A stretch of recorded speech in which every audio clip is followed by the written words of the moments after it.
99707. The Best Education Study in Australia Fair is organized in collaboration with the Australian High Commission, Accra.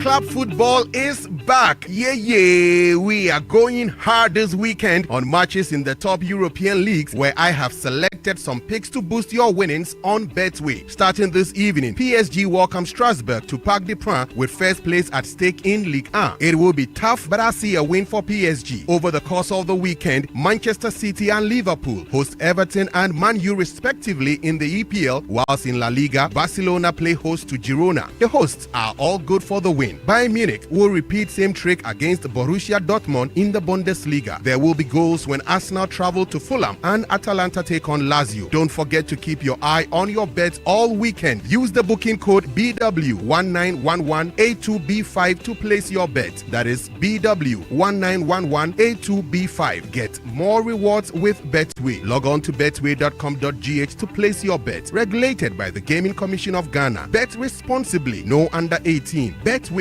Get way more. When malaria strikes, it doesn't just make you sick. It takes your sleep, your peace, your time. Work on hold, miss deadlines, your home turned upside down. Fight back fast and strong with Vegatem, artemether and lumenfantrine combination that is tough against malaria. Sealed in durable alu-alu package, each tablet stays effective to the last dose. Vegatem now day, malaria don't finish. Get back to work, back to health and strength, back to living life with Vegatem. Vegatem, tough on malaria, easy on you. Imported and distributed by Panacea Pharmacy Limited. Contact 059-380-2668 or 0274-182-917 for bulk purchases. Always test for malaria before treatment. This advert is FDA approved. There's no price like the ShopRite price. That's why we are committed to bringing you lower prices on all the essentials you need. Like 500-gram Daphne's cornflakes, only 49 cedis, 99 pesos, and 1 liter Mont Eagle UHT full cream milk for just 29 cedis, 99 pesos each. Never pay more than the ShopRite price. Prices valid until 19th October 2025. Only at ShopRite. It's time to take the next step toward your dreams. Admissions are now open for our October intake at Lancaster University, Ghana. Get ready for a world-class education, global opportunities, and an unforgettable experience in Ghana. For more information, contact us at +233 030 211 8989 or send an email to admissions@lancaster.edu.gh. Apply today and begin your journey to success with Lancaster University, Ghana. Your future starts now. Jenny, our operations are too complex to be managed on spreadsheets. We need real-time control. Exactly.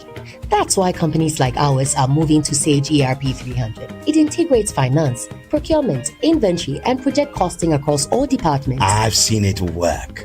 Multi-location reporting, consolidated dashboards, even intercompany transactions, all seamless. And the best part? Trust Consult handles everything. Deployment, training, and support. They are Sage's certified partner here in Ghana. Perfect. Let's contact them today. 0302 246 875 or 0244 965 119. Visit their office in Kokomlemle or the website trustconsultlimited.org. Sage ERP 300. Built for growth, trusted by enterprise. City 97.3. More variety. The city is alive on 97.3. City 97.3. Accra. There can be no other 97.3. No need to change. Keep it tuned to City. You're number one. Don't look no further. We've got it all covered. City FM. Good morning. Good morning. Good morning. Good morning. Good morning. Good morning, my neighbor. Good morning to life. Good morning.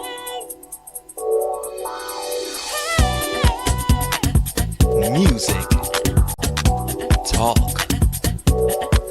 inspiration, in perspective. Express yourself. Good morning, my neighbor. City FM, your station. It's a refreshing lifestyle. City FM 97.3.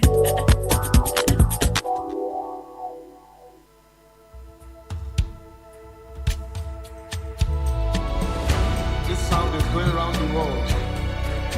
Angels of favor are going to be released as these sounds are listened to all around the globe.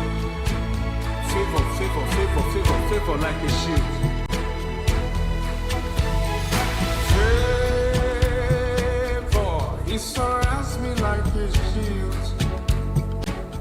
and it will cover me from now until the day I see my King. Lift your voice and shout favor. It surrounds me like a shield. It will Cover me from now.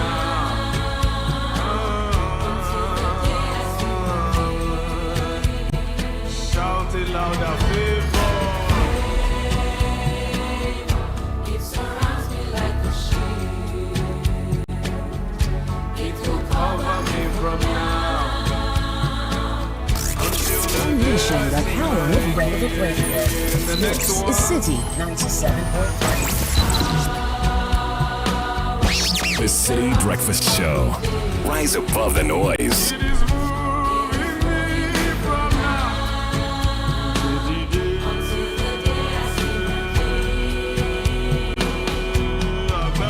Lawrence, for your favor, welcoming us to Friday, 97.3 City FM. Welcome to the City Breakfast Show. My name is Caleb Kud. I'm here with Francisca Kakrafos and Richard Dalaskai. It's going to be a very beautiful day. We'll be covered in favor and power. So remember, when all the things around you don't seem like it, remember that you're not alone. Remember that you're covered in power and the favor surrounds you. Welcome to a brand new day. We'll jump into the news review briefly. That's brought to you by Fidelity Bank. It's back. It's Boom is reloaded. 500 Ghana cedis or more. Once you save that, you stand a chance to win up to 100,000 Ghana cedis in the grand draw. Every 500 CD deposit gives you more chance to win 5,000 Ghana cedis monthly. Visit any of our branches or agent point. Deposit in multiples of 500. Win big. Don't have an account yet? Open one today. Fidelity Bank is here for your journey. Sika Boom style. Promo is on the NLA's Caritas platform. Richard Dalaskai, Francisca Kakrafosin, good morning. Buenos días, ¿cómo estás? ¿Cómo estás? Bien. Estoy bien. Oh, estoy bien. ¿Cómo es bien? No, I said to him good morning in Spanish. How is he? Yes. And then I told him to say I'm well. Oh, very well, very ¿Cómo well. estás? Bien. Señorita. Señorita, mamarita. Hola. Oh, señora. Yeah, people of the north, we Yes. are coming. Oh, Yes, we are preparing. Giddy. Yeah, man. It's happening at the sports Tamale stadium there. The Sports Tamale Stadium. Yeah, man. But previously they used to call it Aliu Muhammad Sports Stadium. But That's they have correct. removed the name. That's correct. Yeah. So we are coming. Giddy. On the Brutal. 25th and Yes. the 26th.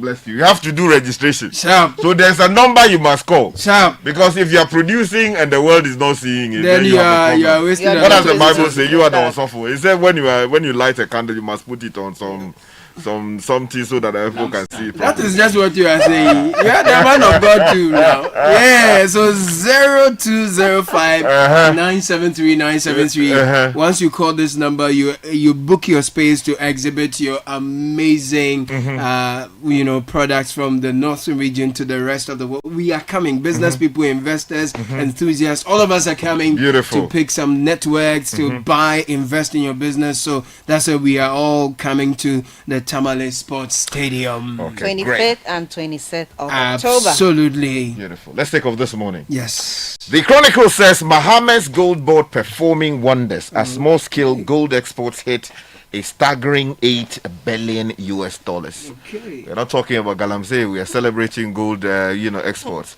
Also on the front page this morning, Alan Cash's UP Plus takes off. And some other stories on the front page. Okay, the Inquisitor has on its front page NPP flag bearership duo Ken shades DMB for conceding defeat in 2024.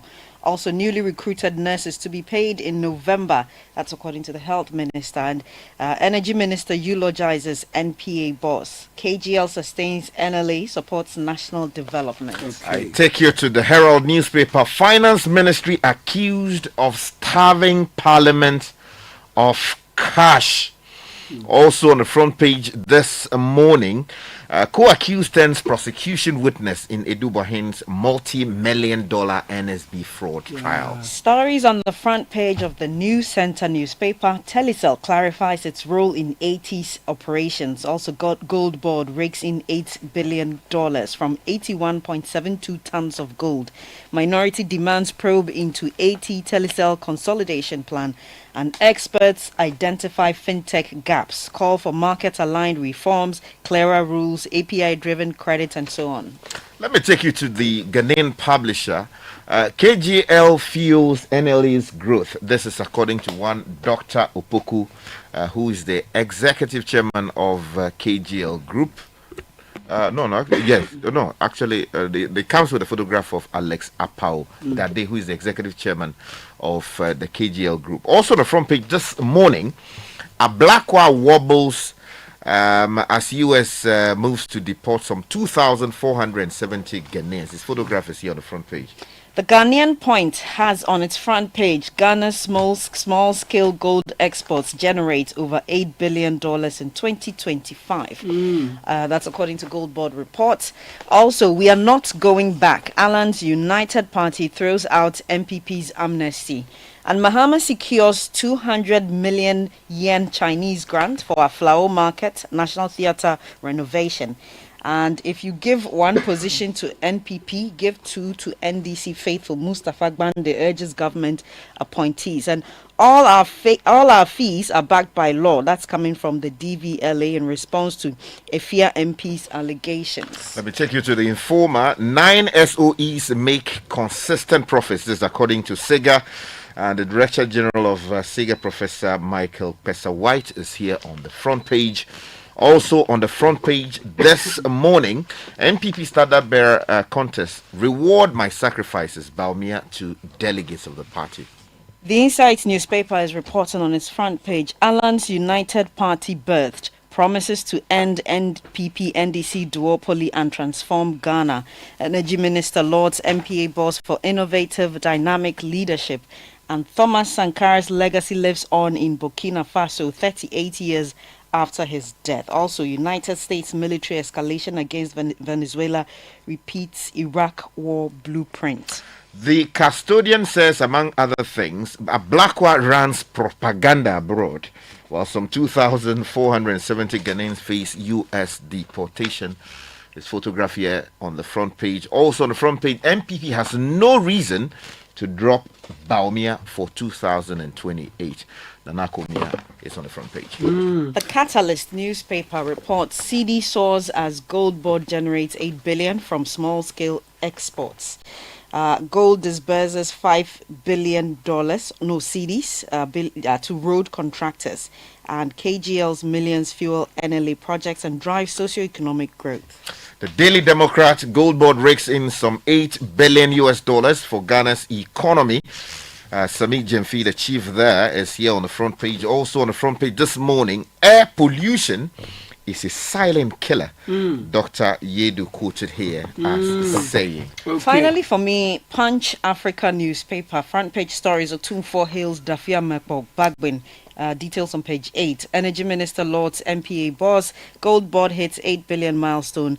Minority leader backs a Futu education, and Education Ministry refutes downgrade claims. The final newspaper from me this morning is the Ghanaian Eye, which says, let's serve in unity. Chairman Asiedu Nketia rallies NDC members. Is still on his thank you tour across the country. Yeah. And also on the front page this morning, Ibuakwa South MC takes action to stop galamsey on waterways. Okay, let me take you online channel onenewsonline.com very quickly. Ghana's economic recovery on track. This is Atufo Singh as he assures global investors, and the Dubois trial. Third accused set to testify against ex-NSB boss on free SHS. The private schools are saying that 994 Ghana Cedi per student is a good start for them, and the United Party will appeal to disgruntled NPP members. This is a political analyst speaking. GES to pay outstanding salaries of 6,249 staff by November.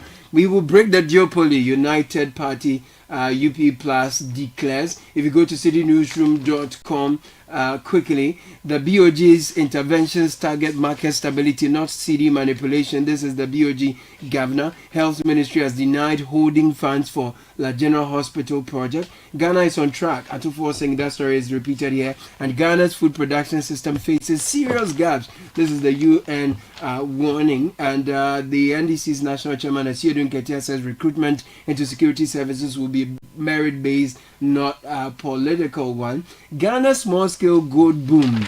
Good news. Big question. This is the High Street Journal now. Despite easing policy rate, BOG won't compromise on strong liquidity management when needed. This is the BOG governor again. And then turning skills into power. Ghana's economic future hinges on TVET expansion. There's a particular story. 86% of firms in Ghana have digital access, yet only a quarter use it for business functions. This is according to a report. And then if you go elsewhere, Zelensky to meet missile case in US after Trump-Putin call today. Okay, let me take off this morning with this disturbing story on the front page of the Herald newspaper. We're told the finance ministry is being accused of starving Parliament of cash. The House is due to reopen, but these stories are really disturbing. The story says the finance ministry faces accusations of withholding funds from Parliament, escalating financial pressures in the House as reports of excessive spending by lawmakers, including unprofitable foreign trips, continue to mount. Now, sources within the legislature allege that Parliament has been grappling with a cash shortage, as the House has received allocations only for the first and second quarters of the year. Now, funds for the third and fourth quarters have not been disbursed, despite repeated meetings and assurances from the finance ministry. Now, the shortfall comes amid growing scrutiny over Parliament's own spending patterns and reports that many government sectors, including the private contractors we have in Ghana, are not receiving releases from the Ministry of Finance. Now, in the specific case of Parliament, investigations reveal that excessive spending on fuel, vehicle procurement, medical trips abroad, and visits to foreign events have contributed to the perceived financial pressure. Now, critics argue that such expenses have burdened the legislature's finances and raised concerns about fiscal prudence. Now, the revelation of a standoff follows the Herald's investigation into the recent decision by the Speaker of Parliament, Alban Sumana Kingsford Bagbin, to indefinitely delay the reopening of Parliament, citing circumstances beyond his control. Now, this is a particularly troubling story because you see in the, our hospitals are running, they have all kinds of troubles and we have to fix them. Yeah. And our members of Parliament, according to the story, are running around the world receiving medical treatment and all of that. I mean, that's not to say that if we don't have the expertise to deal with a particular condition here, you can't go outside. But that's to say that if we patronize what's here, we will see the lack in our expertise and build on that. So we don't have to be spending the hard cash we have on other economies where they will be benefiting. Yes, and other conferences they'd go to that are not bringing they anything could have to joined the country. virtually. I think this raises a lot of issues that we'll have to deal with. Now, Edubuahin's trial, third accused set to testify against ex-NSB boss. The Attorney General and Minister of Justice, Dr. Dominic Ayine, has discontinued prosecution against Mildred Donko, the third accused person in the 49 million Ghana Citi theft case involving former National Signals Bureau boss Kwabena Dubois and his wife Angela Eje Boateng. Now, a notice filed at the High Court in Accra on Wednesday, October 15, 2025, confirmed that Ms. Donko had been formally discharged under Section 59 of the Criminal and Other Offences Procedure Act 1960 Act 30. And the decision followed her reported agreement to cooperate with the state and testify as a prosecution witness. Okay, I'll take you to the news center about the story concerning minority demanding a probe into 80 telecell consolidation plan. And it reads, the minority in parliament has mounted a fierce opposition to the proposed merger between Telecel Ghana and AT Ghana, formerly Airtel Tigo, saying it threatens Ghana's national interest, jobs and the integrity of the telecommunications industry. Their rejection of the deal, announced at a press briefing in Accra, has set off a heated debate about transparency, competition and the stewardship of state assets in the digital economy. From the onset, the minority's position has been uncompromising. They insist the deal, in whatever form it takes, whether merger, acquisition or absorption, must be stopped immediately. They said, and I quote, we unequivocally object to any deal with Telecel by way of merger, absorption, acquisition or whatever term the minister seeks to place on such an unholy alliance. They argue that the proposed transaction is not in Ghana's economic interest, describing it as technically weak, operationally questionable and financially unconscionable. Well, there's a reaction to that particular story. You find it on page 7 of the Chronicle this morning. Telecel Ghana refused misleading claims over AT Ghana deal. It is scaled from a statement issued by the External Affairs Department of Telecel Ghana, and the story says Telecel Ghana has taken note of the press conference by the minority in Parliament regarding the telecommunications sector and seeks to clarify its position to the public. Now, the National Communications Authority, NCA, directed the migration of network traffic from AT Ghana to Telecel Ghana's network following the shutdown of AT sites by ATC Ghana in August of 2025 due to long overdue debts of AT and ATC Ghana. Now, it goes on to tell you details of what exactly went into what is now being complained about. So if you're interested in the full statement, I want you to kindly get a copy of the Chronicle and go to page 7 of that news. The news center also has that. Right. Okay. The Bank of Ghana's interventions target market stability and not CD manipulation. You know, yesterday there was a story on the High Street Journal calling for stability of the city so that there are no surprises and the business sector can plan accordingly. Now, the BOG boss is saying here that he's rejecting suggestions that the central bank is overstepping its bounds in managing the foreign exchange market, stressing that its actions fall squarely within a flexible exchange rate framework aimed only at curbing excessive volatility. Speaking at the IMF World Bank Governor Talk series in Washington, D.C., Dr. Isiama explained that while the bank occasionally intervenes to stabilize the city, such actions are reserved for periods of exceptional market pressures. And then the finance minister has also been speaking. He's been saying that the city is performing, the economy has been stabilized. So a lot of big talk on the economy, city, BOG regulations. Yeah, still in that particular space, ongoing, we continue to celebrate a lot of gold we are exporting. Doing very little to deal with the problems we have with the sector that has been... How much have we made from the gold? So the Daily Democrat says that the story is on page 2, actually. The Ghana Gold Board, in collaboration... Sorry, that story is literally everywhere. Yeah, it's everywhere. Yeah, that's right. So it's all over the place. I don't know whether they held a press conference. The Gold Board reports $8 billion. The Gold Board in beach. So the story is that it has reported $8 billion in small-scale gold exports. Yes. And it has doubled 2024 earnings.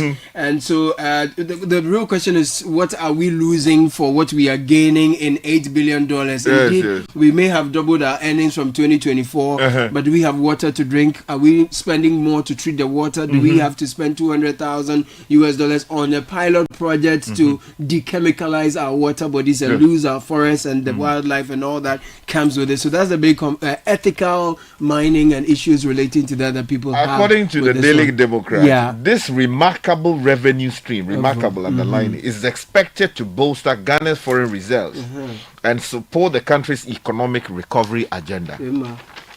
But I thought there was some uncertainty as to how where much, they are buying how much of the gold coming from the small scale. That's true. That matter is still very much. It's from the illegal. That's true. miners. And throughout the week, I think some agency has been at pains to explain that they do not buy gold from illegal miners. That was also in the headlines, but it's still something that is being questioned, and the frontiers of that. Let me take you to the Ghanaian Point newspaper. All our fees are backed by law. DVLA responds to Efia MP's allegations. The Driver and Vehicle Licensing Authority has refuted claims that it imposed unapproved fees and charges, stressing that all its levies are legally sanctioned by Parliament. This follows allegations by the Member of Parliament for Efia constituency, Isaac Boamanyako, who accused the authority of imposing charges without the constitutional required parliamentary approval. Responding to the claim on Joy News on Thursday, the DVLA Director of Corporate Affairs, Stephen Atu, described the allegations as unfounded and misleading.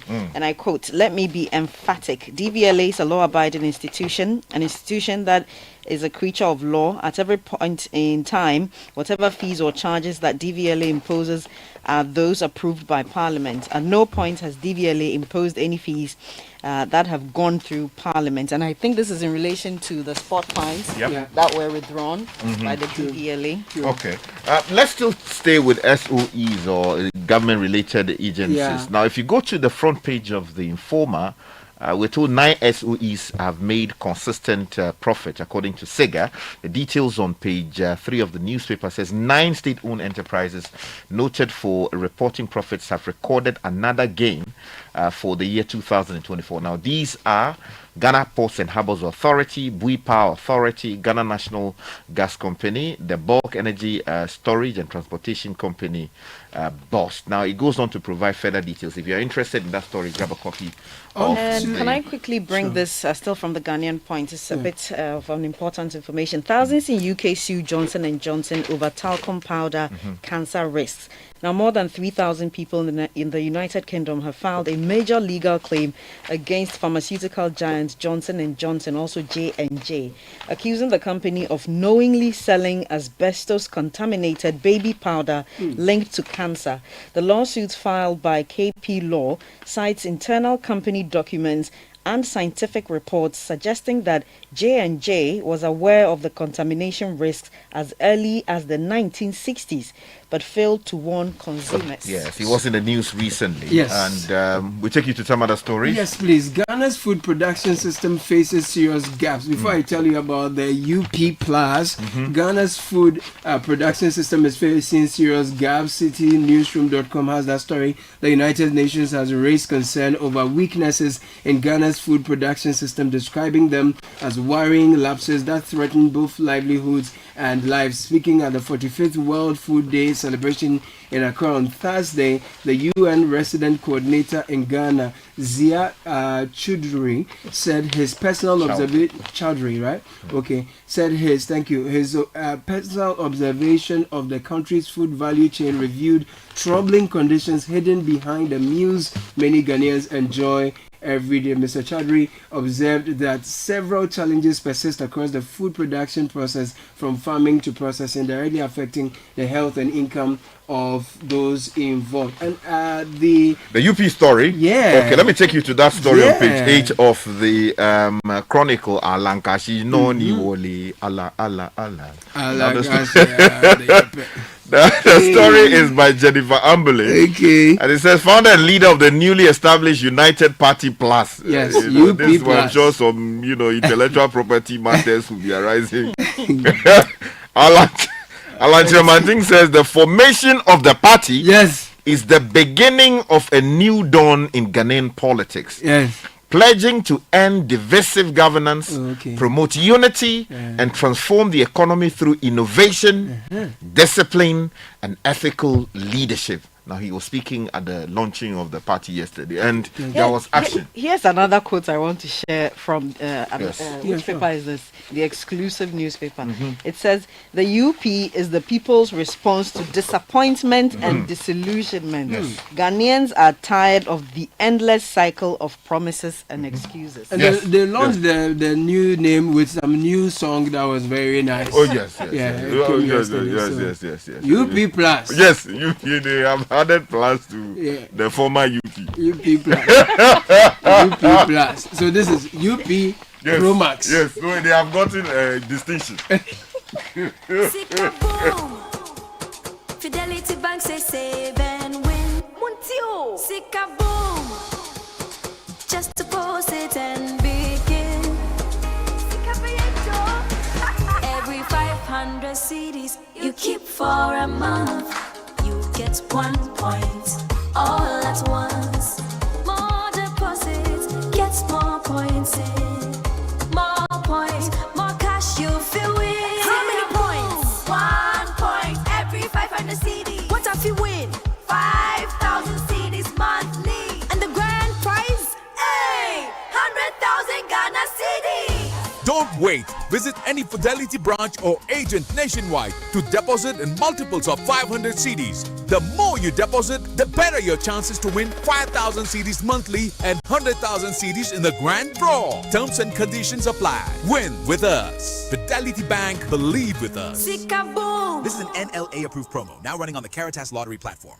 Oh, jump on now. Go. Google me. At what time will you come back where I don't hear the sound of your car? Why you buy new car? No, I don't change my car. It be the same ride. It be the fuel way I change. Way one shouts it. Ever since I started using the all-new Excellium Premium Fuel, fortified with 3-in-1 action. Oh, Joe, now my car they run like electric car. No, it's so. This is the type of fuel where they want to. Because now engine they cost. Where they want for way if I buy it, it go protect my engine. And with the small way I buy, I go drive, sir. Absolutely. It's like strapping a turbocharger to your engine and giving it a protector. And what they bust my mindset be the 3-in-1 action, no? Excellium they prevent up to 99% of deposit. It be anti-wear, some be anti-corrosion. Won't pay when I open there. Hey, so where can I find this magical fuel? Just head over to any Total Energy service station and your car will thank you. Hey, then make a finish my gobe fast, then rush go Total Energies. My friend, but why you hand my gobe inside? I give you info. Make a fill the gobe too small. Go. Excellium is designed to protect your car engine, decrease fuel consumption, and lower CO2 emissions. Don't say fuel, say Excellium. Choose Excellium, choose quality. This is the City Breakfast Show, the city's biggest conversation. We have the breakfast edition of the City Business News coming your way shortly. Neil Latte is here to serve you that, and it's brought to you by EcoBank, Valex Lease, Equip Limited, and MTN. Looking very colorful in your African print this morning. Thank you very much, Caleb. What's up today?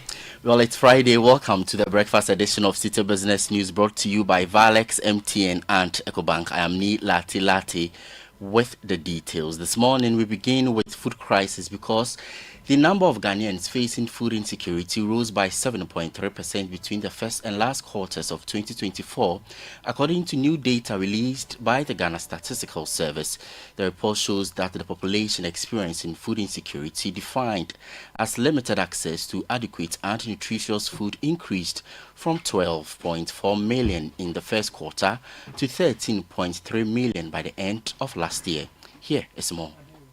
The Ghana Statistical Service says the trend underscores mounting pressure on household food systems despite ongoing government and development interventions. Regional disparities remain significant. The Volta region recorded the highest incidence of food insecurity at 52% in the fourth quarter of 2024, up slightly from 51.5% earlier in the year. Greater Accra while faring better saw a sharp increase from 20.2% to 29% during the same period. The report also draws attention to gender gaps in food access. Food insecurity among female-headed households rose from 40.4% to 44% compared to 37.1% among male-headed households, maintaining a 7-point difference. The proportion of households with underweight children under 5 years rose from 34% to 44.9%, while the number of Ghanaians who are both food insecure and multi-dimensionally poor increased by 400,000 to reach 4.1 million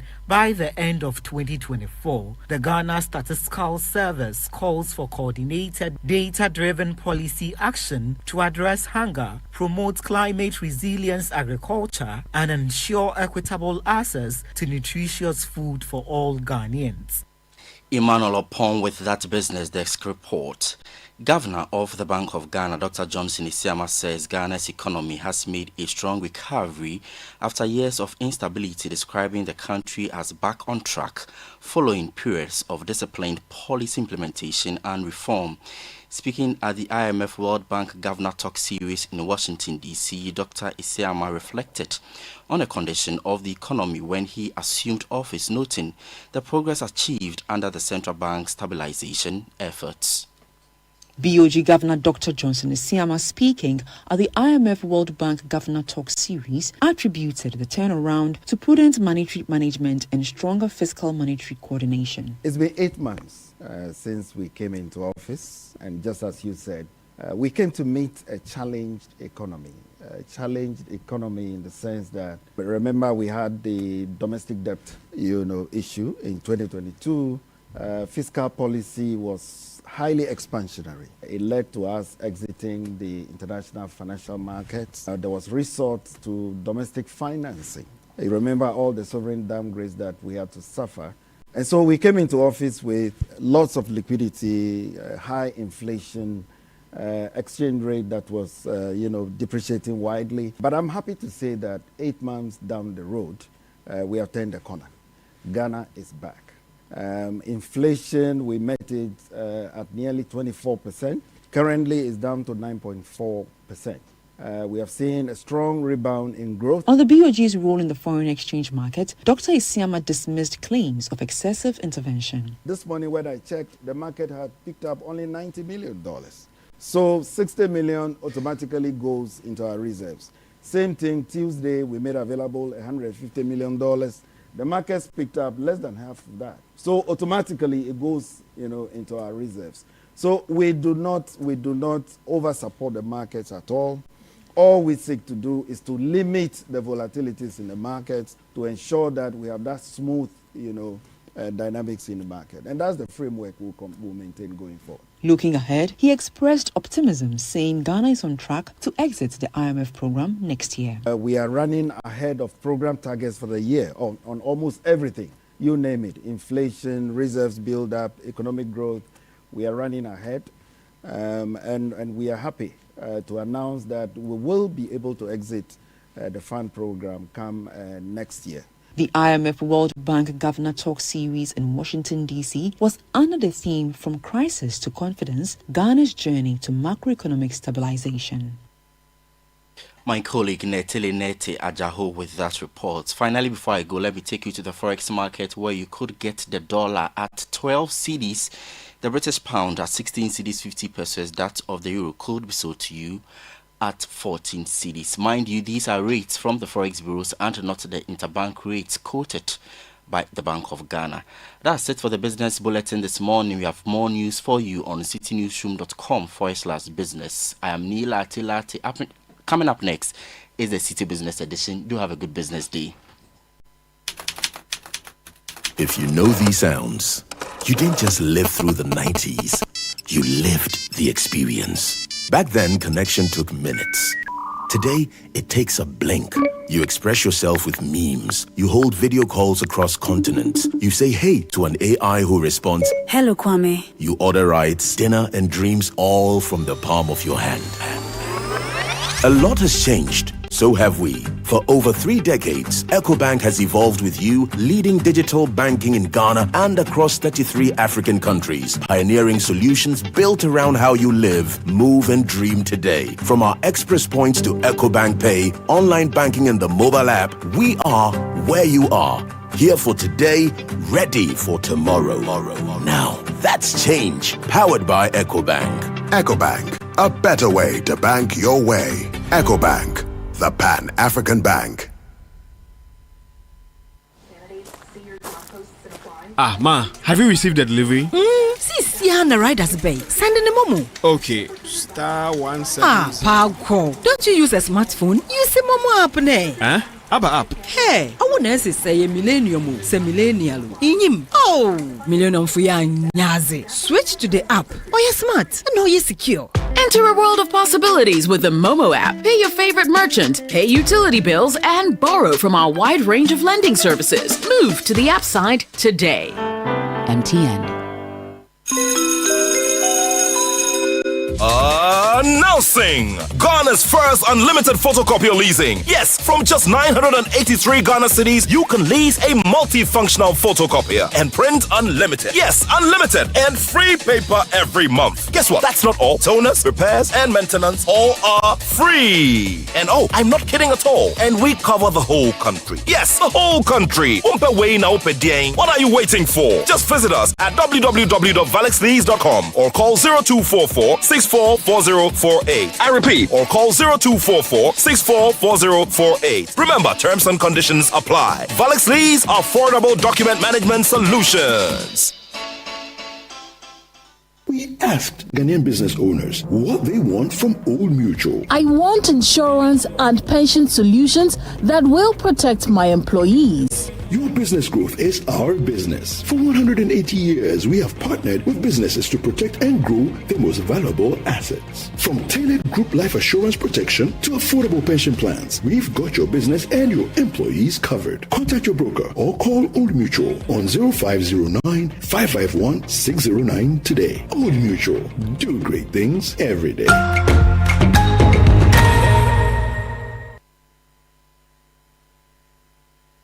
This is the City Breakfast Show, the city's biggest conversation. The City Breakfast Show. Rise above the noise. It's 10 after 7. We have a very insightful documentary coming up shortly for the business edition this morning. We are looking at the informal sector and how taxation impacts them,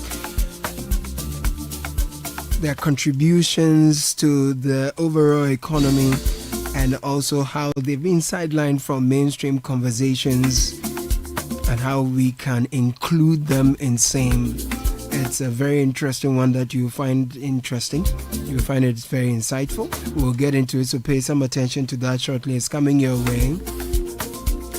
In the meantime, it's amazing how the world is ever changing, ever evolving. It's fascinating to think about what the next big thing could be. Today is AI, tomorrow who knows what it could be. One thing, however, is sure, a lot has changed, but guess what? EcoBank has changed too. It changed with the time. For over 3 decades, EcoBank has pioneered a range of digital-first banking solutions as designed for the way we live today. From the mobile app EcoBank Pay and Express Points across the country, EcoBank is right where you are. EcoBank is a better way to bank your way. EcoBank is the Pan-African Bank. Attention, offices, schools, print hubs. Why buy a photocopier when you can lease and print unlimited? We're introducing Valex Lease Equip Limited, Ghana's first unlimited photocopier leasing service. From just 983 Ghana cedis a month, you can lease a reliable multifunctional photocopier, print unlimited, with free paper, free toners, free cartridges, free repairs, free maintenance, plus nationwide coverage across all 16 regions. So stop spending big on machines, paper, repairs, and maintenance. Switch to Valex Lease and keep your cash for what matters most. ValexLease.com 2024. Please call us on 0244 644048. Remember, customized payment options and packages are available. Valex Lease is affordable document management solutions. MTN is up to great stuff. I'm sure you've heard. If not, listen. For those of you who love MTN Free After One, prepare for the upgraded experience. MTN Free After One Extra. Let me tell you more. With MTN Free After One, you can talk for 1 whole hour uninterrupted while paying for only the first minute of every 10 minutes you talk. Which means for every 10 minutes you talk within the hour, you only pay for the first minute and you get to talk for 60 minutes straight with no interruptions. If you like what you hear, well, there is more. You will get 100 MB of data for free after your first call on Saturdays. So you see, now is the time to talk extra with all the people you love. To subscribe to MTN Free After One Extra today, just dial star 550 hash, star 550 hash and follow the prompts.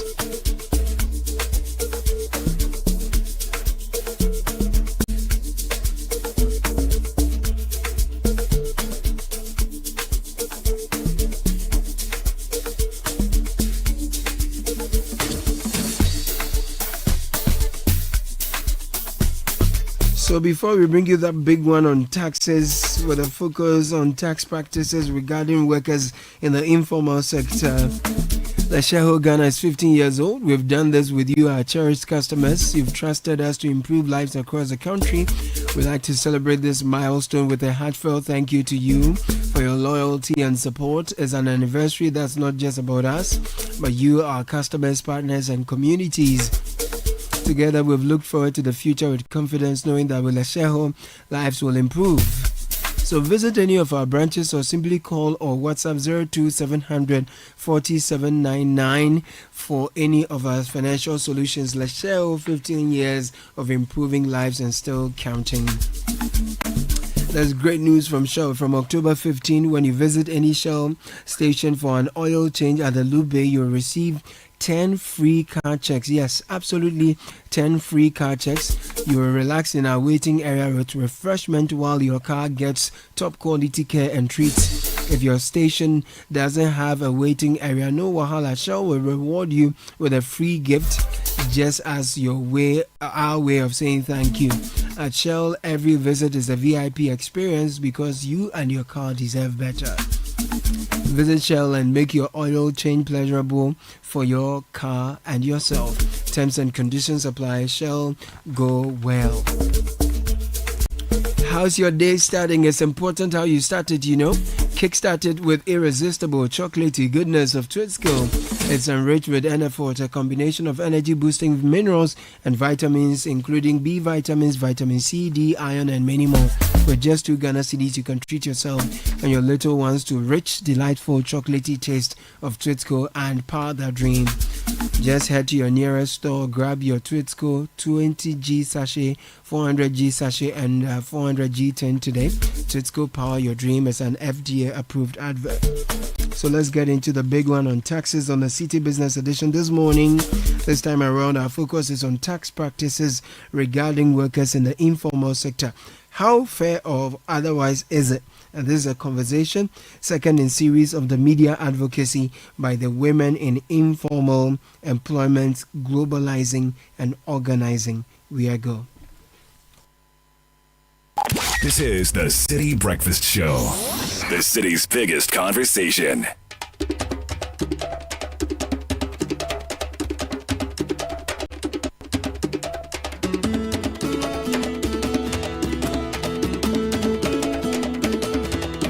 Please wait. Please wait. Please wait until I get my new car. Please wait until I find my real size. I'm gonna get me some love so bad. My girl, sweet girl, my girl. I can see on the job. I'm a day Abuaji Maxwell. No Tom Pabwa. My time there more than 20 years. A taxi there. The Metiasi and say, "We are Juma or mine or minus GBB Kakra." I am Maxwell Abuaji. I've been dealing in shoes here at Tema Station for over 20 years. As a trader, I know it's my duty to pay taxes for national development, and I've always done that. Yeah, starting at 50 pesos. Now be group 2 C's. First, now I share AMS. Until another buy now, or better assemblies maybe can on, and I share protocols. This is the protocol for nature. Yeah, and I had this sanitation levy of 1 city. I can't I 2 cities into the sanitation levy now. We used to pay 50 pesos as tax, but it has been increased. Now each trader pays 2 cedis a day. 1 cedi of that goes towards sanitation. A woman now you organize general cleaning. Now all my bread equipment.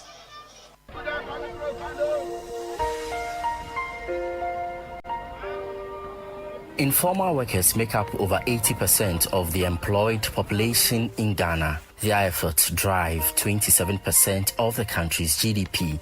They are the engine fueling the economy every day. Yet, their stories remain unheard, especially when it comes to how they are taxed. Please, my name is Elizabeth Hatchford, and I'm a trader here. I sell plastics. I've been in this job for about 18 years now, yeah. And is this the main source of income for you and your family? It is, but I also teach. Please, I teach preschoolers, yes. Now, why have you decided to combine teaching and, the sale of plastics? Tell me the story behind it. The story behind the teaching and the trading is that, this country, you cannot work only one, because the income is not sufficient for you to cover your parents, your siblings, and all that, your children. Yes, so I went for a training and got to a school. So I am teaching as a preschool teacher. How do you combine the two? When school is in session, when do you come to the market? When do you go to the school? I combine these two for help. I have workers that helps me in the market when school is in section. So when I close from school, then I join them. So I have workers that works for me. Acho me Docas na mocho ashon. Iye La Paz ni boema markets. Inho waulo. Ye ni imbabi ne 33 years ne me di secretary ye market ne mi ufa na bi ne tax e wo piole dagbi ni cho ake daily toll ni every day I hear what 2 cities mo fem makola ke ni wo point pay mo wo je nshikeje 20 pesos e ke ba 50 pesos ni ba 1 cedi agbene e 2 cedi ele hu e. I'm Docas Namucho Ashon. I sell eggs here at the La Paz market and I've been in this business for 33 years. I also serve as the secretary of the market. We used to pay just 20 pesos as our daily tax, but now every trader pays 2 cedis a day. I don't even know if it will go up again soon, but honestly, paying 2 cedis daily is quite high for us. Despite their significant contribution to employment and economic growth, they are underrepresented in tax policy discussions and often face enforcement and transparency issues that undermine their livelihoods. My name is Josephine Dugbate. I'm 33 years of age. I'm a street vendor. I've been on the street for 15 years now. And this is what I've been doing for the past 15 years. My parents, they are fisher. My father is a fisherman. My mother is a fishmonger. So I've been in this business for a while now. And I sell around Abukobi and the market, within the market and around Abukobi, all the vicinities, all the villages and its surroundings. This is what I've been doing to cater for my children for the past 15 years now. I have 4 children, 3 boys and a girl. For us, we those hawking around, it's not easy because because I have kids. Most of the time I do forget. If I tear the tickets, I might forget and put it down or throw it away. When another person meets me, I have to because I have to show. I don't get it or I don't have it to show it. So the person I have to tear another ticket again, which is really worrying. I wish I'll try my best doing the right thing, but the ticket is too much. At times we don't sell at all, but we have to tear the ticket. At times I have to use the money that I bring from the house, that in case I don't sell, I'll use it for my feeding. But I have to use the money for that.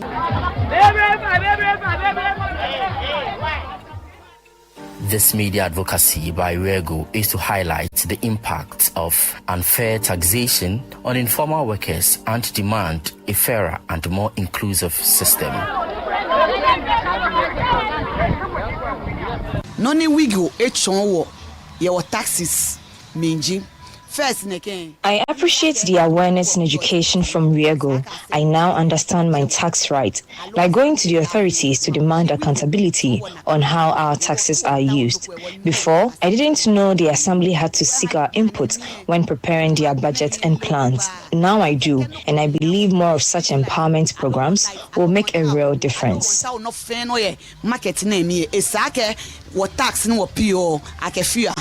What many people don't know is that informal workers pay multiple levies, arbitrary fee collections, regressive taxes, and sometimes are harassed by tax collectors. Despite paying taxes, they often lack access to the benefits and services that their tax money should be financing. Basics like toilets, waste management services, or healthcare. Pure tax for many chuoni government no chumopo.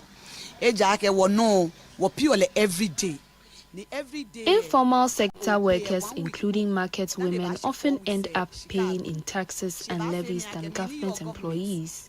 Yet, it seems public sector workers enjoy more of the benefits. The current tax system clearly needs some reworking. A fairer, more progressive structure would serve everyone better. When we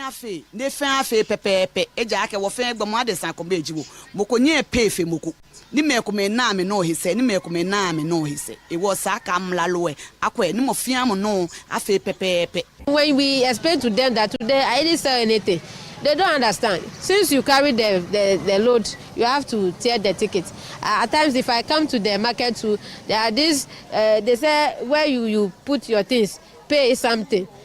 At times 20 cedis, 30 cedis, it's really worrying.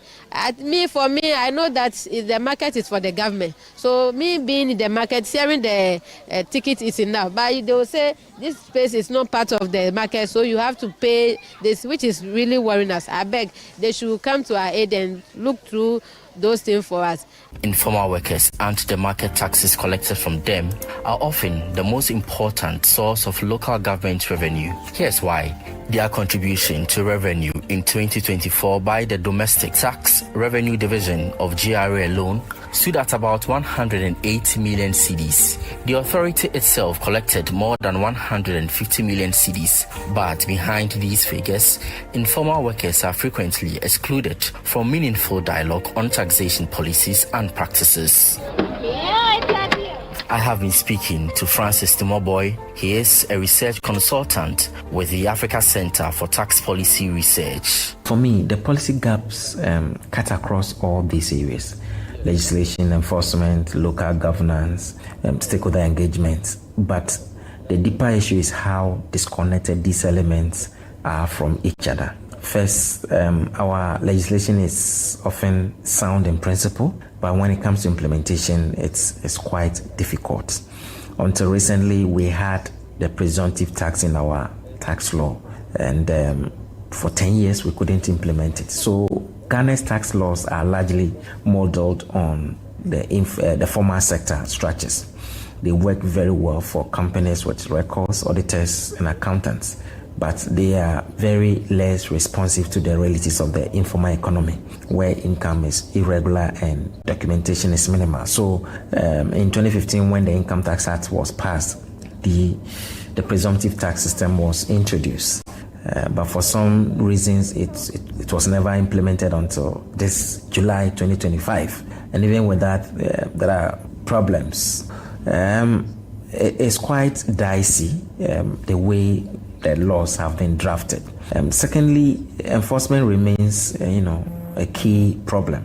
While the GRA may be trying with digitalization, enforcement still is, a big issue. So there's a big gap when it comes to the taxation of the informal sector. Finally, stakeholder engagement. Sometimes some of the way the policies are drafted, you feel like we should have, done more engagement, try to understand the various entities that we are drafting these laws for, so that we can hear them out. Traders, artisans, and micro entrepreneurs who bear the brunt of these, taxes that we intend to implement often are left out. So, in essence, the main policy gap lies in how we are able to coordinate and engage these people before the laws are passed.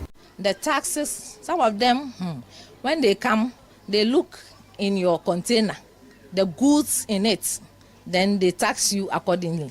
That's what they do. So the tax, we pay it in the container, we pay it monthly. So it depends on the person that will come. When you look at the container, he can say, pay this. Or you would negotiate with him and say, oh, for this month, things didn't go well, so please consider me.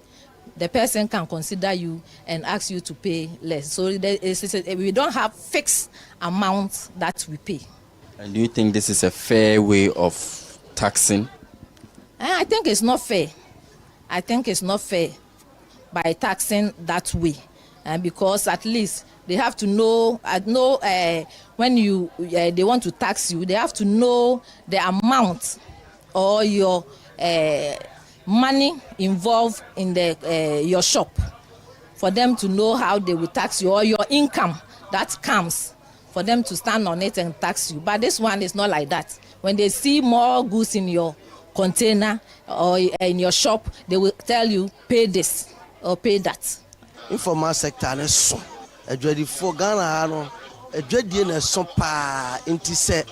I did another be a can sabana more and data. And none of banners will be Husika and Sabeka.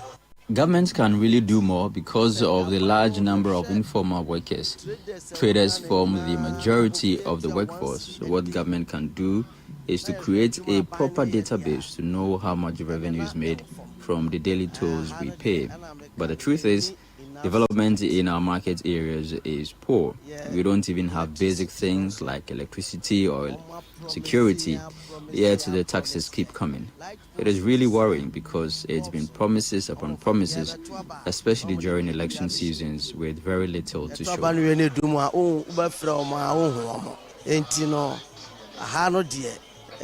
Development in our form. I think if I was in the formal sector, it will be better. It will be better, because the formal sector, what I know is that they look at their income or their salaries before taking the tax. But us, they don't look at that. They don't know if you went for a loan or something. So they don't regard us. That's for them. They thought if you are in the market, you sell much. So when they come, they ask you to pay more. So the formal sector, I think that one, they are enjoying. And some benefit that they get, we, the informal sectors, we don't get that benefit. What do you want to be done about it? And so I want the government to look at it, because the informal sector, we are more. And our taxes that we pay are more than the formal sectors. We pay a lot for them. So they should look at our issues and all that we need, so that they can help us to also make our job easily.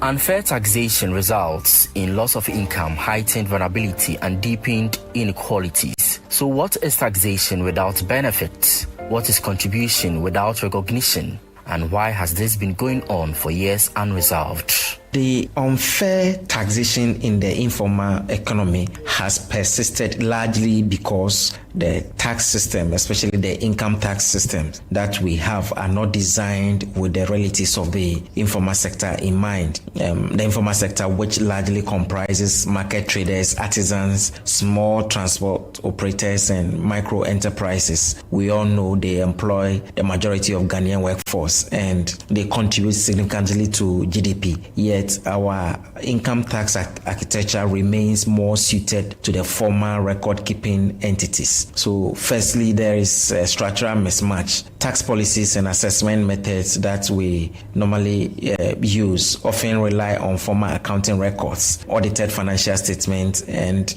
those companies who keep proper records. You can see everything that is paid and every income that they earn. It is recorded. This is not in the informal sector. You rarely see them in the informal sector. So as a result, tax administrators resort to flat, you can call it arbitrary assessment, which is more of a presumptive taxes. We assume that this is how much you are going to make and therefore give you a flat rate to pay, which do not usually reflect the true income levels. So this creates perceptions and realities of unfairness. The second is that the structure of the economy itself and the way the informal sector players are found, they are scattered across. The participants you can't find them in a well-structured environment like the formal sector. So it makes taxation extremely difficult. Many of these operators do not even have fixed place of business. Some sit by the roadside. Artisans, tomorrow you call him to come and fix something, he finished building and then he moved to the next place. So the change in location, and most of them do not even keep records. They don't write it. They just collect the money, which is cash based, and they move. So this makes it administratively hard to identify, assess, and also tax them accurately. Then the third one that I can say is that there is a trust deficit in the informal sector. Many of them in the informal economy see little return for the taxes they pay. When people do not see improvements in the markets, infrastructure, where they are, sanitation, and all these things.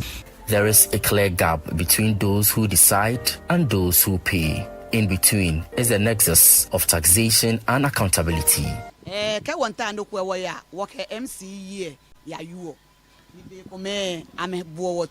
She is a blashy. Ni we no ne wo min ka ke be kome ame bo wo to e. Tumo road ne ni kan bi ene. Wo ka me awie eche. Aka aba fe road ne. Shi dada aba feko. E ko meche won kan se na kan no aba feko. We pay taxes. So anytime we need any infrastructure project, we go to the MCE at the assembly. But it usually takes a long time before any action is taken. It seems to me that some citizens get more benefits from the taxes than we, the market women. Government should really pay special attention to us. The roads leading to our markets are in terrible shape. Anytime it rains, this whole place gets flooded and muddy. It makes trading very difficult. The taxes we pay should be used to fix these roads. With better road networks, even food prices could come down. Agbene wa park ne no kanyum wo ne bi efen efi opoto e wo no we won sumo na mlalu ede nche ni yuo ne je ni mi yue bi epe she ba fe mi ake ya hefia e amlalu e beto ehia wo road e enyo fen aba fen awo bi na fe ni anya ake jatun aba bi e she ye ni road e hin e wo ke fi ame ya ma mi na ma wo jatun she ka ji road e ye nku e shukun ka ke jatun e je aklo wa ke ba amba ba bi e direct. I know that the taxes, when they collect it, like for instance, Abokobi here, I know it goes to the municipal assembly. So from there, I don't really know where it goes again. I know it goes to the municipal. That's why everything that we need around this market, we normally go to the municipal for them to help us because we know our taxes goes there. They normally have the town council meetings that they call some of us to go. So in that place, I know one time we asked them about the taxes and how and they said there is the development of the community. They use it as a development of the community. So when our time comes, they will come and do our own for us. You alone cannot stand up and go to the assembly. you need a group of people to go there. So we are organizing. We have a group here that we are organizing to for us to meet the assembly people. Have you raised any concern about this unfair practice of, taxing, people based on the number of goods you have in your shop or even the size of your shop? You have said that it concerns you really. We've raised that issue there. Town council meeting, so they said that they will look at it so that the next time we meet, they can do something about it. When was this? Last year. Aban no there be our kase obeye dwa amaye na onyeye enti no media madwene pa ya me say either say aban boaboa no ana say brace say aban use one cedi no dey here no. The government has only paid lip service to making this market a comfortable place to trade, despite all the taxes we pay. It even took the effort of the driver unions, not government, to fix the culverts on the drains here. So honestly, I don't think our tax contribution matches the level of development we expect. It's been 3 months since government promised to fix the light here, but nothing has happened. So, really, what are our taxes being used for? Level no be atiashu we pra this is your man kasa dia tom so ana omo ye ba enti sa aban one cedi dia aha no pa de no kure say yen hyede hu ade portia om say dem one cedi no eyese ana eyese. But how can the stem be tied? People are more willing to pay when they can see the value of what they contribute. The problem is not just that taxes are collected, but the benefits are invisible. We don't know what exactly the monies are used for. And this is what many Ghanaians cry about, especially if you hear projects being funded with loans and grants. You ask yourself, so the taxes that we pay, both direct and indirect, where does it go? So to build trust, there must first be a transparent link between tax collection and public service delivery or projects. When market levies, daily tolls or local business permits are paid to the assemblies, the revenue should be traceable to what it is being used. If traders see that their contributions funded sanitation in the markets, it helped in putting up the lighting or the market infrastructure, compliance will rise naturally. Again, local level accountability mechanisms must be strengthened. And so the district assemblies and then the metropolitan assemblies should publish financial statements in plain language, showing the use of the internally generated funds that they've collected from the market women. And for example, community tax hearings or citizens budget forums can be held in our local places, explaining what the money is going to be used for and how the revenue is going to be mobilized. And all of this can be introduced to allow taxpayers to question their priorities and also track the outcome of the taxes that they pay. Stakeholder engagement must be continuous. I do not think that it should be occasional. Traders Association, transport unions, and artisan groups should be represented in some of these discussions at the local level, trying to explain to them what the money is needed to do. And this kind of participation would naturally transform, the compliance level when it comes to taxation, and it becomes more like a partnership. So in summary, the key to accountability is visibility. We need to make the people who are paying the contributions see what the taxes are being used for. And when the informal workers see that their tax are being put to use or where their money goes, taxation, people will start seeing it as an investment in their community development. A fair tax system, or if you like, tax justice, is a call to reform taxation in Ghana so that all workers and corporations pay their fair share of taxes. For workers in the informal economy, it will mean paying a tax which is proportionate to their earnings and receiving the taxes which go along with being a taxpayer. Imagine a future where all Ghanaians know what taxes they are paying and why, where every tax cedi contributes to accessible healthcare and public services, better roads, and safer markets.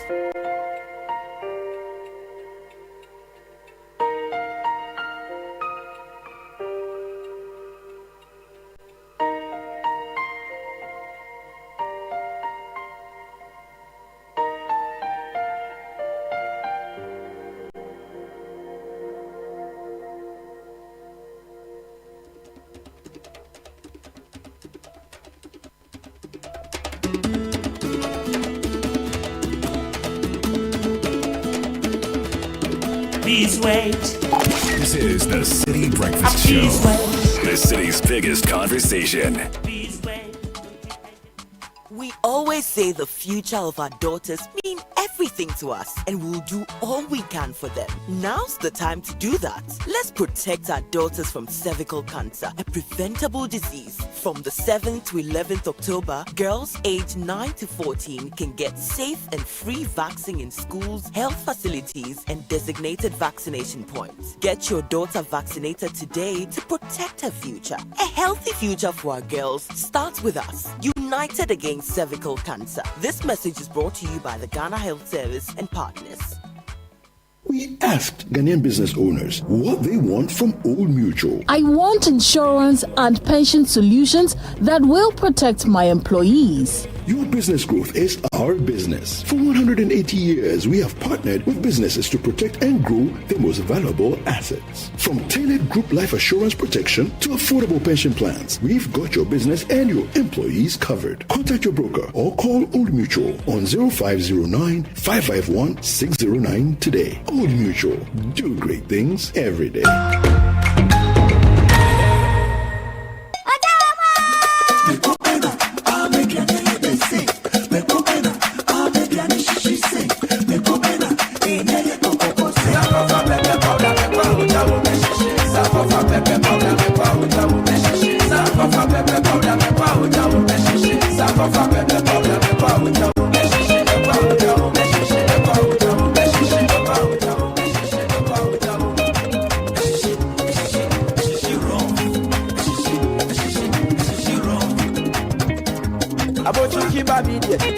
Sankofa, pepper soup where you know pepper sankofa, sankofa pepper powder, a shishi raw. Sankofa pepper powder, sankofa pepper powder,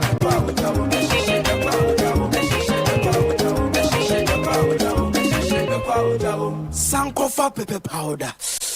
FDA, Aji Ejadi in Kratoyatum.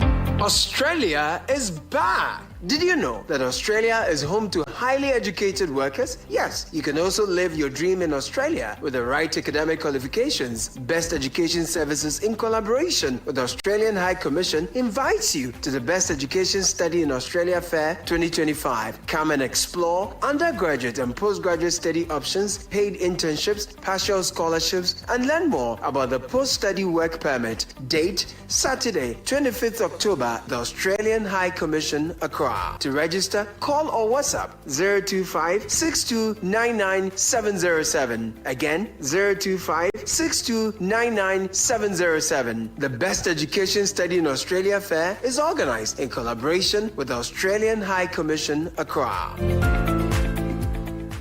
This is the City Breakfast Show. The city's biggest conversation.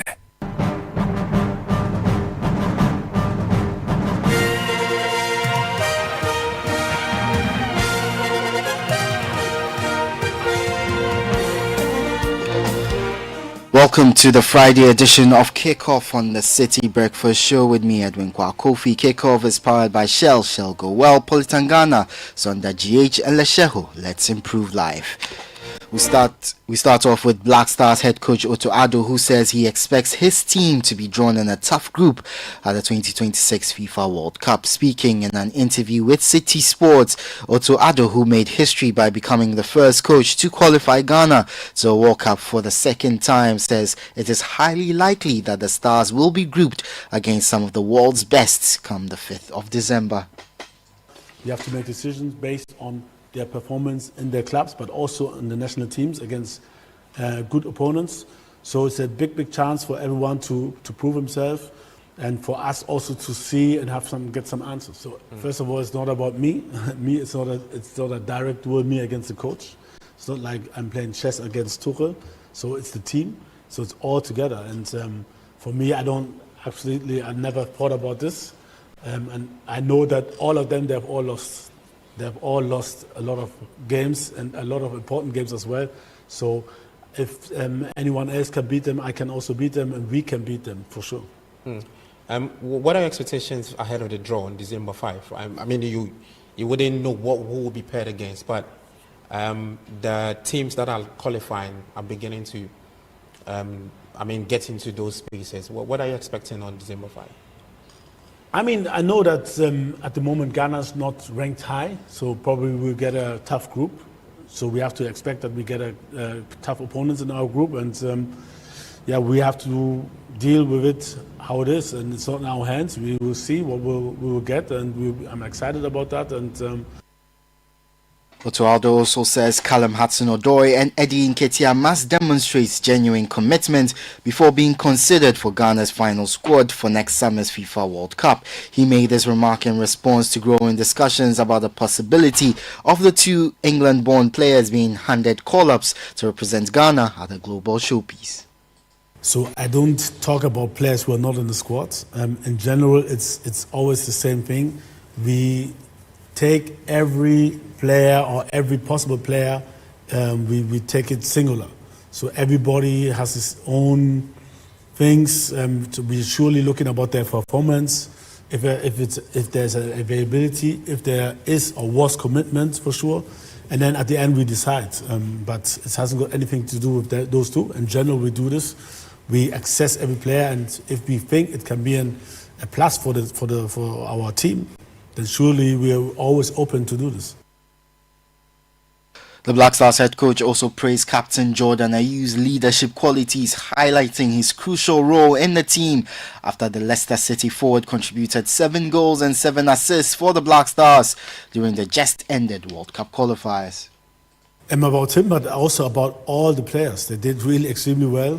Surely the defenders who also played well won't be in the highlights like somebody who scores the goal, but despite the goals, his role as a leader, I really, really liked it. How he got everyone together, how he acted as a role model, very, very disciplined, because the players, especially young players, look up to him.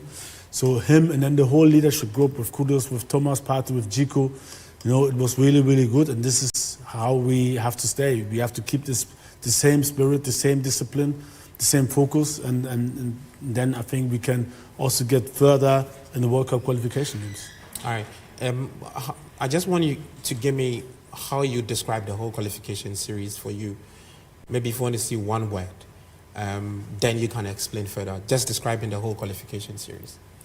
One word would be, it was good, and the players were really adaptive, because we changed systems, we changed players also sometimes, and I'm really proud of the players, how they transferred our ideas, the ideas from the staff onto the pitch. Otuado is the head coach of the Black Stars. It's match day 6 of the Ghana Premier League on Saturday.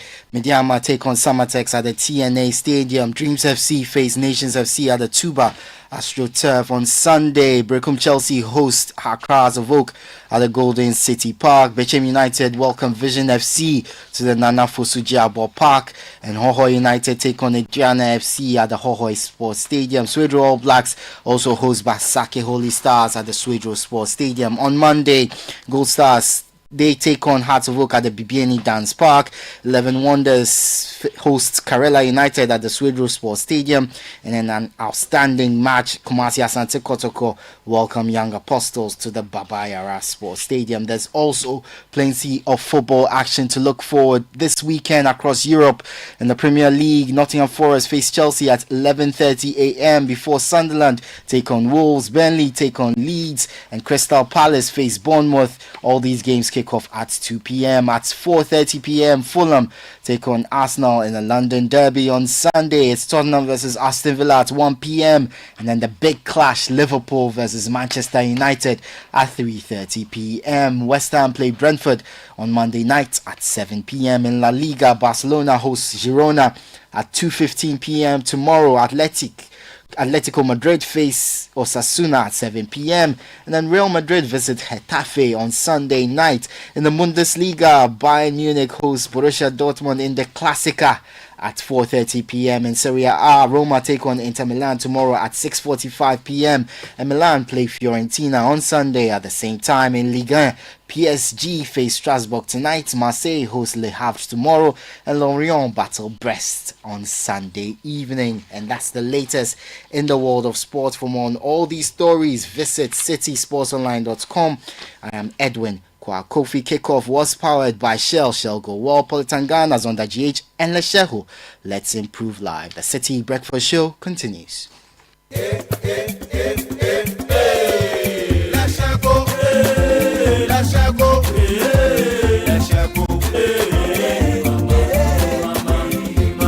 If you need unique services, innovative financial solutions, we deliver on our promise, cause we are number one. Let's go, we improve your life.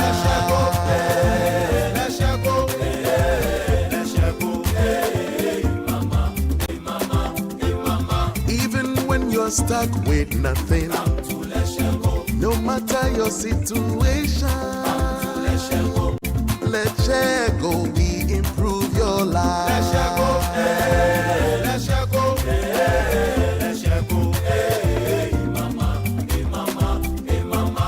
Let's go, we improve your life. Do you ever wonder how your car's engine is doing as you drive? Not often. Does it feel confident and protected, or is it tired and struggling? I have a busy schedule, so I leave matters of my engine to Shell V-Power. With Shell V-Power, you can feel confident because it is the best ever fuel designed for performance and efficiency. Shell V-Power removes performance-robbing deposits, so you can feel protected. Fill up with Shell V-Power at a Shell service station near you. Feel confidence, feel protection, and feel performance over and over again with Shell V-Power. Fuel the feeling with Shell V-Power. Go well.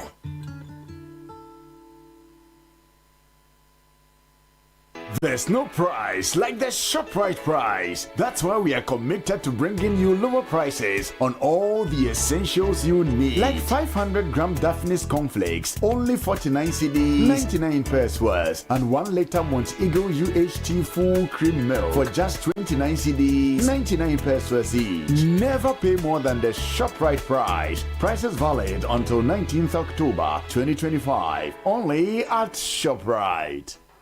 We're trendy and youthful, we're UBA. We're here to make your life better, stress-free and easy. We go the extra mile, beyond your expectations. We will get it done and get it done very well now. UBA, best loans and more. UBA, best customer satisfaction.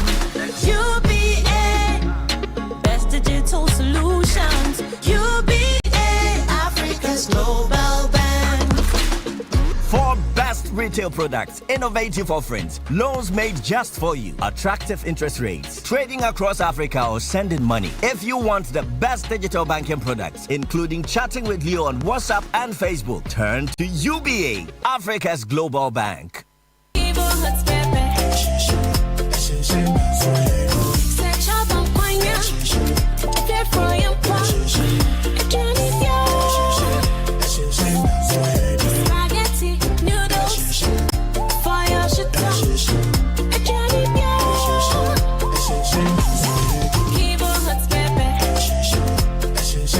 New Kivo Hot Pepper Powder. This advert is FDA approved. Whether you're buying water from your favorite spots in Osu, shopping online for the latest styles, or booking your next getaway to Dubai, MasterCard gives you the freedom to pay your way.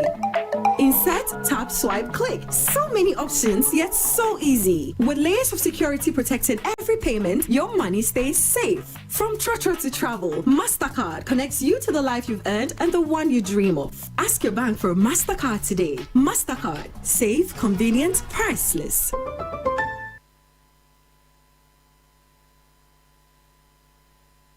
I send them, you get them. I get them, I send them. I get them, I pay them. I get them, I take them. You get them, I send them.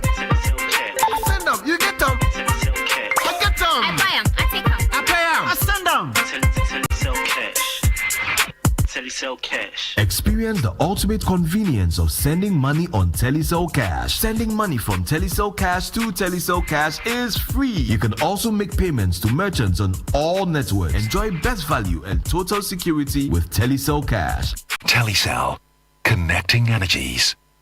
You're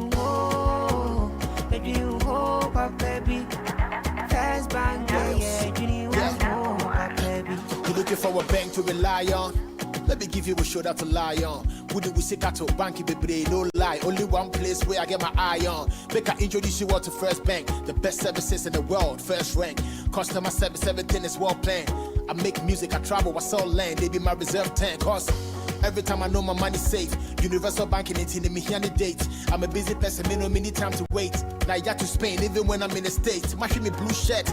They tell me office a chilly, but who cares? Cause I bank with the best. I'm lucky, I'm too blessed. When it comes to First Bank, it's too west. Everything is you first. Nobody feed you, I'm like us. Do I'm like us. First Bank, we treat you first. Treat you first. Somebody see yeah. Think about you first. Think about you first. You first. First Bank. Jiggy jiggy be the bomb. Ash for jiggy jiggy it be strong. Ash for jiggy jiggy it be sweet. Ash for make you lie down cool. Ash for jiggy jiggy. Ash for make you lie down cool. Ash for heavy heavy. Ash for make you lie down cool. Ash for jiggy jiggy. Ash for make you lie down cool. Ash for come on bounce it. International Ash for Shama. I meet some girl for Pote last week. Fine face with the backside tape. I ain't like giddy many man, she bounce like two. German on the night, man, she go turn my boo. See back up what a man can do. Give her the whole world, the woman April fool. My name JDU mattress, my pillow said body. Ash for me where the girl pass through. She did spring on my bed, why will look? Feel it, no 8, 10 inch, no. You know the same, flexibility, yes, answer your mono. Durability be what? Comfort be supreme, make you lie down, cool. Ash for jiggy jiggy. Ash for make you lie down, cool. Ash for affordability be like ability. Ash for Ash foam, jiggy jiggy mattress. Feel it, know it. You can't tell what your baby will become or what his interests will be. But you can help her get a strong start with good nutrition. Yum Vita, made with the goodness of milk, plus Nutri-V, is a delicious, nutrient-rich cereal for your baby. Oh yeah, older ones love it too. Give your baby good nutrition for a strong start. Yum Vita is available in other yummy variants. Yum Vita, a delicious way to grow. This advert is FDA approved. Welcome to Lifesaver Moment, brought to you by the Ghana Cooperative Credit Union Association. You can build your own house without sweating if you belong to the Credit Union family.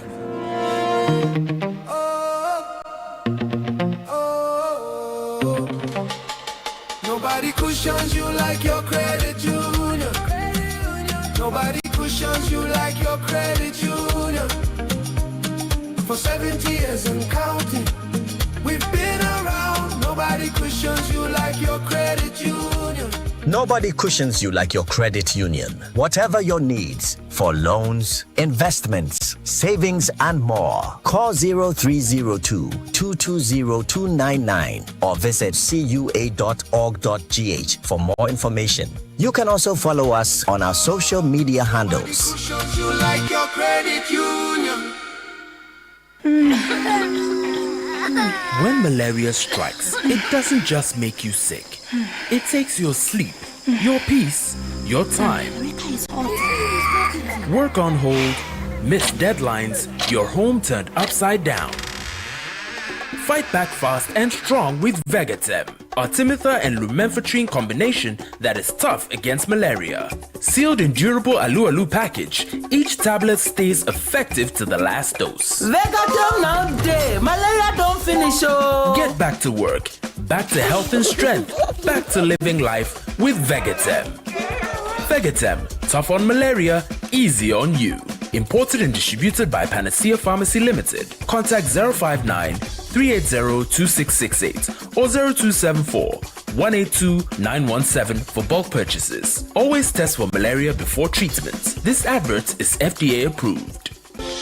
Hey there, all enterprise customers. We are rewarding all of you just for standing by us all this while. Simply keep doing the things you've always done with us, like renewing policies, making purchases, and more. The twist though, you have to do them on our self-service portal via web or the Enterprise Advantage app. Once you log into the portal, access Advantage Points and do any of the transactions you're allowed to do there in order to earn points. The more you transact, the more points you earn. The points you earn can be used to redeem loads of airtime, Momo, and other rewards. It's that simple. Just visit the portal, log in, and enjoy. Visit my.enterprisegroup.net.gh or download the Enterprise Advantage app to get started. Enterprise Advantage Points, because nothing you do should be pointless. Enterprise, your advantage.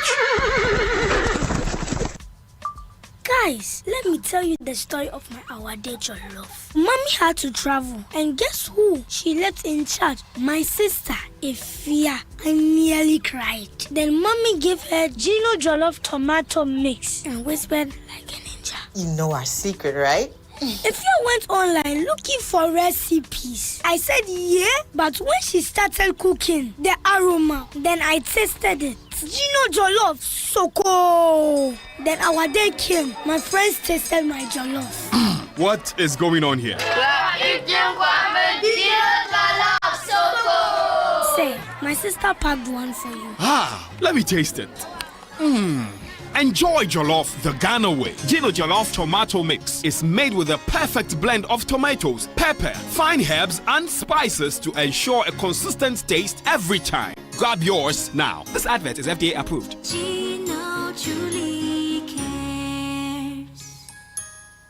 Is it possible that the biggest threat to your business isn't the competition outside, but the lack of trust and accountability within your own team? That's why we are inviting you and your team to attend the 11th edition of the God as CEO Business Encounter on Saturday, 15th November 2025 at 9 a.m. at the Chartered Institute of Bankers Auditorium, Accra. Theme: Building Excellent Teams with God's Blueprint. Speakers are Samuel Atamensa, Managing Director, Citi FM and Channel 1 TV. Dr. Mrs. Irene Stella Ajanin Boateng, Vice Chair, Public Services Commission. Mrs. Akusia Ansa Entry, Managing Director, Enterprise Insurance. And the President of God as CEO, Doug Dwyer. Moderating the conversations will be Mrs. Petra Abba Asamoah. Register now for only 500 Ghana cedis at godasceo.org/Africa/Accra or call 055-045-4700. Give your team a chance to deliver excellence and thrive. Sponsored by Rivia, Wopeka, and Amalina Children's Haven.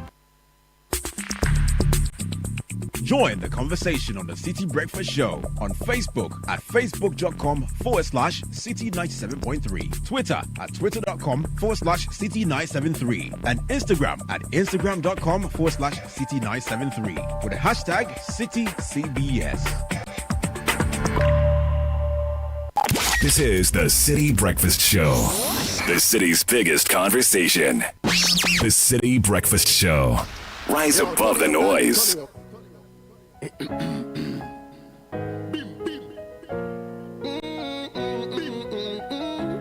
Oh, that rhythm, yeah, sweet, so that you got mad up that Christmas and beyond. You know, see, so tell all the girl them fi come join up. Hey, DJ, me say that tune ya eat. Slap whip on every street. Every time girl want it, tap up on top, me I give them that one and name. Me say that tune ya eat. Slap whip on every street. Every time girl want it, Unleashing the power of relevant radio. This is Citi 97.3. Concussion, Guantal Russian, I gonna me bun man, a African boy. You see me and the girl, them never the ask why. I me them a rate, me no lack up no blind.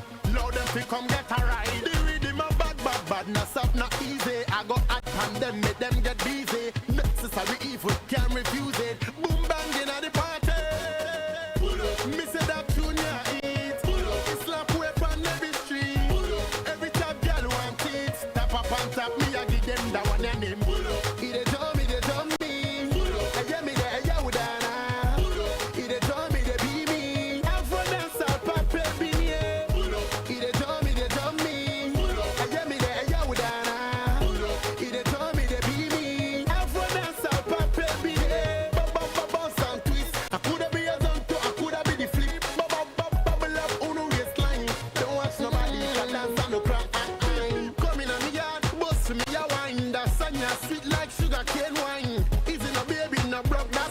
make sure it never get out of line. Kind of top girl and bad girl. Beat them a rank that sign ya push y'all. It a beat them back like ritual. And I eat at the daily special. Run road, me a run road. My song them a do a road. In a every nook and cranny be a gal them a want me. Can me make them catch up the cool. You see it? Me say that tune ya eat. It slap way on every street. Every top girl want it. Tap up and tap me a give them that one and them. They tell me. This is the City Breakfast Show, the city's biggest conversation.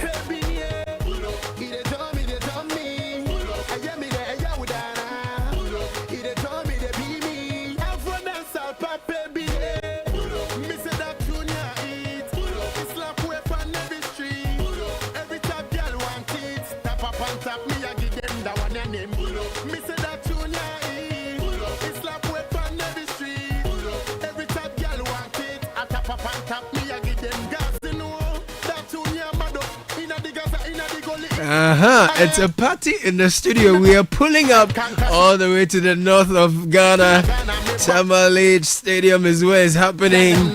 My goodness, the best of the north, every part of it converging at the Tamale Stadium, Sports Stadium. This is how we pull up. And I'm excited to talk about it anytime the Northern Ghana Fair is happening. Join us, so it's gonna be fun. Someone sent me a message to ask whether it's gonna be worth it. Well, you get everything you're looking for at one place. You don't have to travel across the various, regions or towns or villages. They're all coming together. Well, Emidepa, we're gonna be there. 0549 986 996 0549 986 996. If you have some wonderful people you want to pull up for, it's their birthdays or wedding dedication, please send your dedications there. We'll take care of them for you. I'm here with Richard Sky and Francisca Kakrafosi.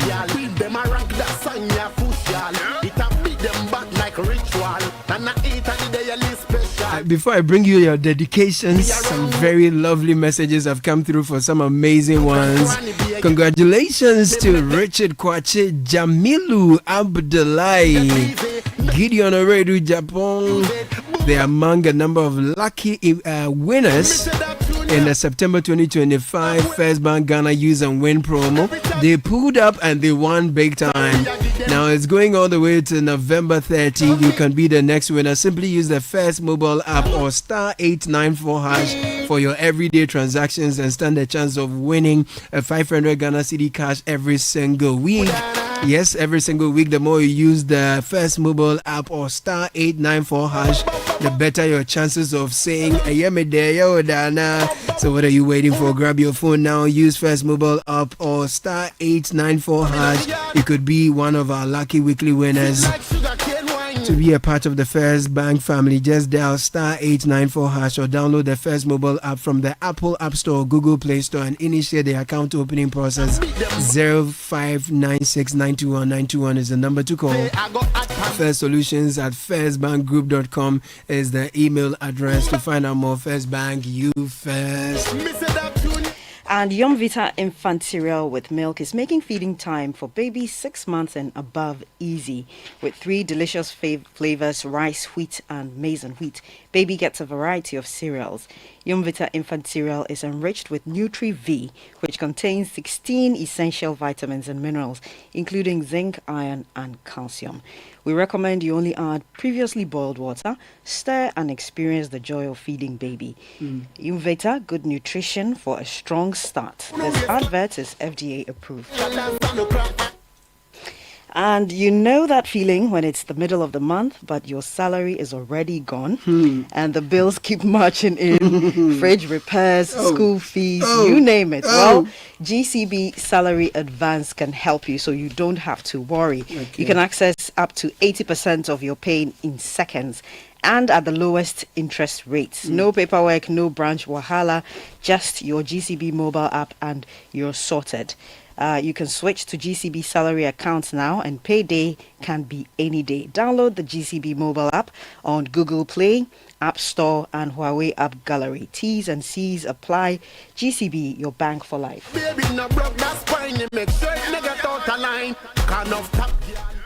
And are you a customer of Enterprise? If not, then you're missing out on Enterprise Advantage Points, the loyalty program that rewards you for staying covered the smart way. With Enterprise Advantage Points, customers can rack up points and score awesome rewards just by making purchases, renewing policies, and more, all through their self-service portal or the Enterprise Advantage app. Just log into your account, access Advantage Points, and start earning points for rewards like airtime, Momo, and many more. Visit my.enterprisegroup.net.gh or download the Enterprise Advantage app to get started. Join the Enterprise family now and purchase a policy today to enjoy this exclusive offer. Enterprise Advantage Points, because nothing you do should be pointless. Enterprise, your advantage. Absolutely. And before I bring you your dedications, listen, something new is coming. Did you know Volkswagen Ghana is opening a new showroom? Oh yeah. And did you know you can acquire a brand new German machine with your used car budget in the month of October as we open a brand new showroom, Volkswagen Accra? Save up to a whopping 50,000 Ghana cedis depending on the vehicle you buy as we open Volkswagen Accra showroom at Atlantic Tower Celebration Road. Where's the pride in driving an old used car when you could have purchased a brand new car at a used car price? You deserve a brand new car. Take advantage now. Drive VW, drive local. Hurry while stock lasts. T's and C's apply. Call or WhatsApp 025-638-6896. For more information about our range of models, we have Vetus, T-Cross, T1, Allspace, all new Touareg, Terramont, and the Amarok pickup. Sky, what will be more lovely, you know, than after the show you just hold my hand and say the Kaje Vahincho. Let's go to Volkswagen. Take this one. Just point one you like. Yes. That's how you do it. You know, not I got this for you. No. You say go, you enter. Exactly. And by that I will be Point having tea. Drive. Yes. I'll be having tea. And then you go and do the thing, and then when you decide, precisely, you do your thing. Then when you can say yes, how much? Precisely, and the color will just be red. You just color red. You say yes, okay. What is your bank account? Your details. Precisely, and then you cause transfer to be made. So that is how it is done. Oscar, what are you waiting for? Unfortunately, what God has made you, what you did do again? Oh, Sky. Novi, do something. You don't have the heart to do it. Show me love. Show me some love. I'm not being set up in Hakwaji Reggae. I don't know whether you remember Reggae, but that's it. Krana.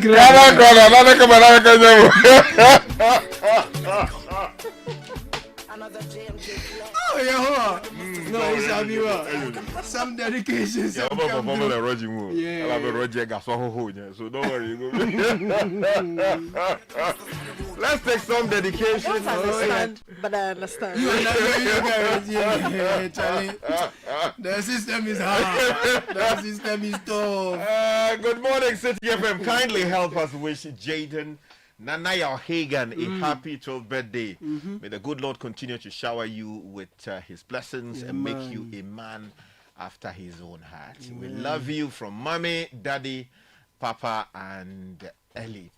Also on our screens this morning, a very happy 7th birthday to my daughter, Vasha Nyamiche Safu Edu of Helga International School in Adenta. Just like your name, enjoy showers of blessings. Continue to be a blessing to the entire family. With love from your parents and siblings, Valentino, Seraphim, Lamara, and Kieran. Vasha. Yeah, this one is coming in from Martin Kofiedu of GN. What is happening to good old names like Comfort, Deborah, Veronica? Oh, those are. I'm seeing a trend where it's like we are facing them out. Oh yeah. Lieutenant Vasha, Seraphine, Uh-huh. Amara. For example, there is Kimathi. Kimathi, right? yeah, but Yes. that's a beautiful, lovely name. yeah. It says, happy 8th birthday to our amazing twins, Kimathi, Clenham, Era, Mensa, Kelly, and Kimberly. Kimberly, yeah. Kimberly Aseye, Sarah, Mensa, Kelly. That's right. All of Ridge Church School. You both fill our hearts with so much joy and laughter every single day. Watching you grow, learn, and shine in your own beautiful ways has been the greatest gift of all. Kimathi, you're full of curiosity. We love you so much. Kimberly, you are full of love, creativity, and sparkle. We are so proud of you. This is coming from your parents, Josh and Ruth. You see, we've left Ruth for Kimberly and Kimathi. And yeah. Happy birthday going out to Princess Asamoah and Dorcas Biney of the Audit and Assurance Department of Deloitte. Also, belated happy birthday to Chanel Yadom of the Internal Services Department from your country managing partner, Daniel Kwejo Owusu, and all staff of Deloitte. Kindly give the below, kindly wish, happy 12th birthday to Duke Senyo Gakpa of Gracefield School. Our prayer is that you continue to grow in wisdom and stature, wishing you a joyful and blessed year with love from Sayram and Alex Bekoy. And this one is from our own engineer, Mahama, to his wife. Okay, which of the Engineer Ibrahim Mahama, Abdullah. You know the engineer now, Mahama Abdullah. Okay. Do you know him? Right? Oh, okay. Yeah, Okay. our Okay. friend. Okay. He says it's always a day to cherish, a day that a gift was born, a gift to Engineer Mahama. She's the type road engineers describe as inverted layer in pavement design and placement that improves road stability. Okay. We wish you long life, good health, and prosperous one on the occasion of your birthday. From your dearest husband, Engineer Mahama, and children, Widad, and the lovely twins, Mashood and Madhat. Happy birthday going out to Siri Payata Rahama Adam. So Siri Payata Rahama Adam, it's your birthday, and your husband is celebrating you very specially. Yeah. Help me wish the love of my life, Elizabeth Oforinto, a happy birthday. The message is simple. My woman has done exceptionally well. Oh, many women have done exceptionally well. Okay. Are you taking the end? My woman, many women, my woman. Many women have the message was not clear. Yeah. Reverend. Okay. Reverend Benjamin Akamisa. So he's saying many women have done exceptionally well, but you have outclassed them all. You know, I love this message, but for the minor, what do you call it, typo therein. It's a powerful message, and then also it's crisp. It's loaded with some philosophical wisdom and biblical passage, yeah, that's right. It would seem in spirit, not in the express wording.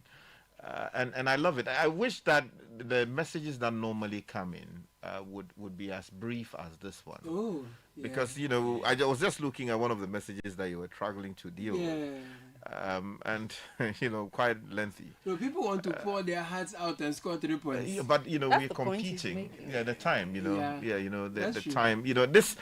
I mean, the look at what you put in. Many women have done exceptionally well, but you have outclassed them all. Simple. Like that's you can distill a whole thesis out of that. Kaka, the woman, do you like it simple or you like it with a bit of display? So the point he's making is that it's a simple sentence, but you can unpack a lot of meaning to it rather than writing, you know, a long paragraph. Anyway, the other thing you can also do in addition to making the paragraph simple is use your MasterCard. Use your MasterCard, take them out, spend on them, show them you love them. As we celebrate their birthday, all the birthday messages we've brought to you is brought to you by MasterCard. It deals with convenience and safety when it comes to your money. If you know, do you know that with MasterCard, you have the power to shop and make payments on the go. Lazy Saturdays, buy breakfast, lunch, snack, dinner, all from your couch. So do all you have to do to make the people you love feel special on their birthday. Use Mastercard Sky. The Northern Ghana Fair. Yep. I want to take.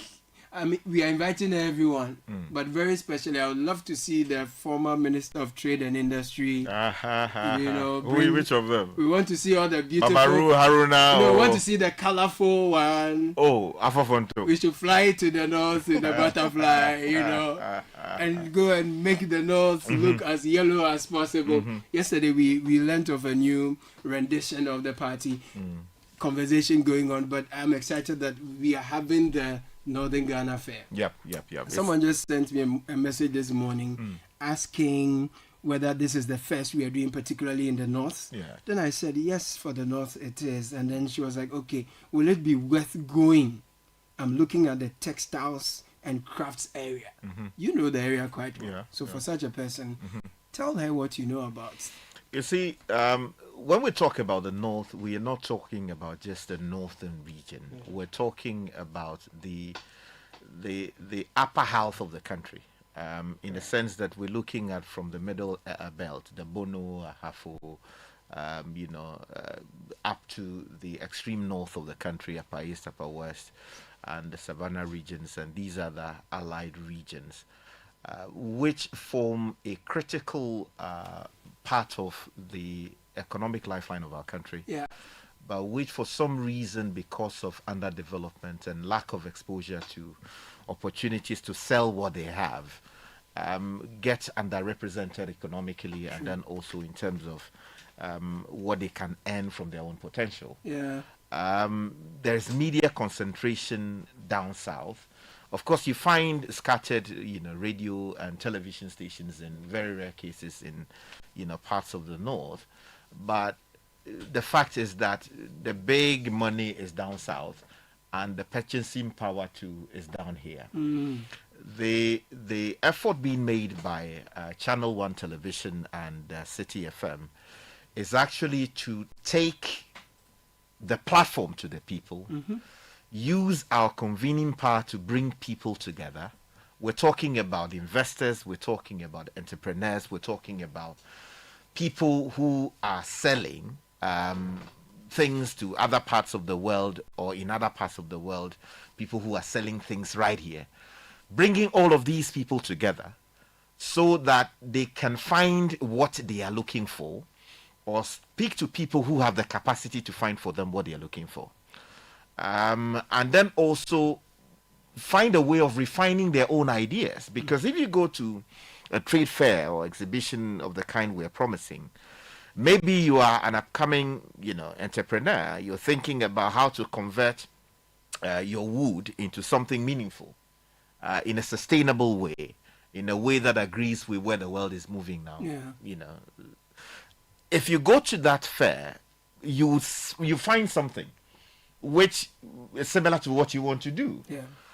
Or you speak to someone who has the right technology to help you deliver what you are looking for. Or you would find someone who is interested in buying the product that you have on offer.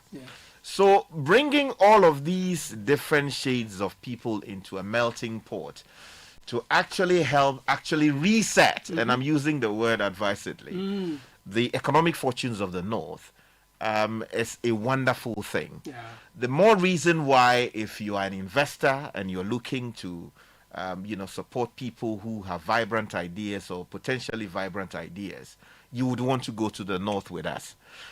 If you are looking to export many of the things Ghana has to offer from the North, and you have a more efficient way of mobilizing transport to get things from the north down south to the ports, and then sending them outside of the country. You want to do that because many people rely on middlemen to get the things for them. What if you can go find the source itself and bring exactly what you want, exactly the way you want it, at the price that makes sense to you. Exactly. And if you want to go into partnership, I mean, there are people who are processing chicken. There are people who are processing guinea fowl. There are people who are producing smoke, right? People are exporting these things to the wider world and earning a lot of money. Ghana is currently in discussions with the people of China for zero tariffing and all of that. It has its own, challenges, because again, the question is, what are you sending to China and what are they sending here in return if we go into that agreement? But the fact is that the things we produce in the north are some of the things that are needed elsewhere. Imagine if you can have a huge, entry into the Chinese market and they are buying in volumes.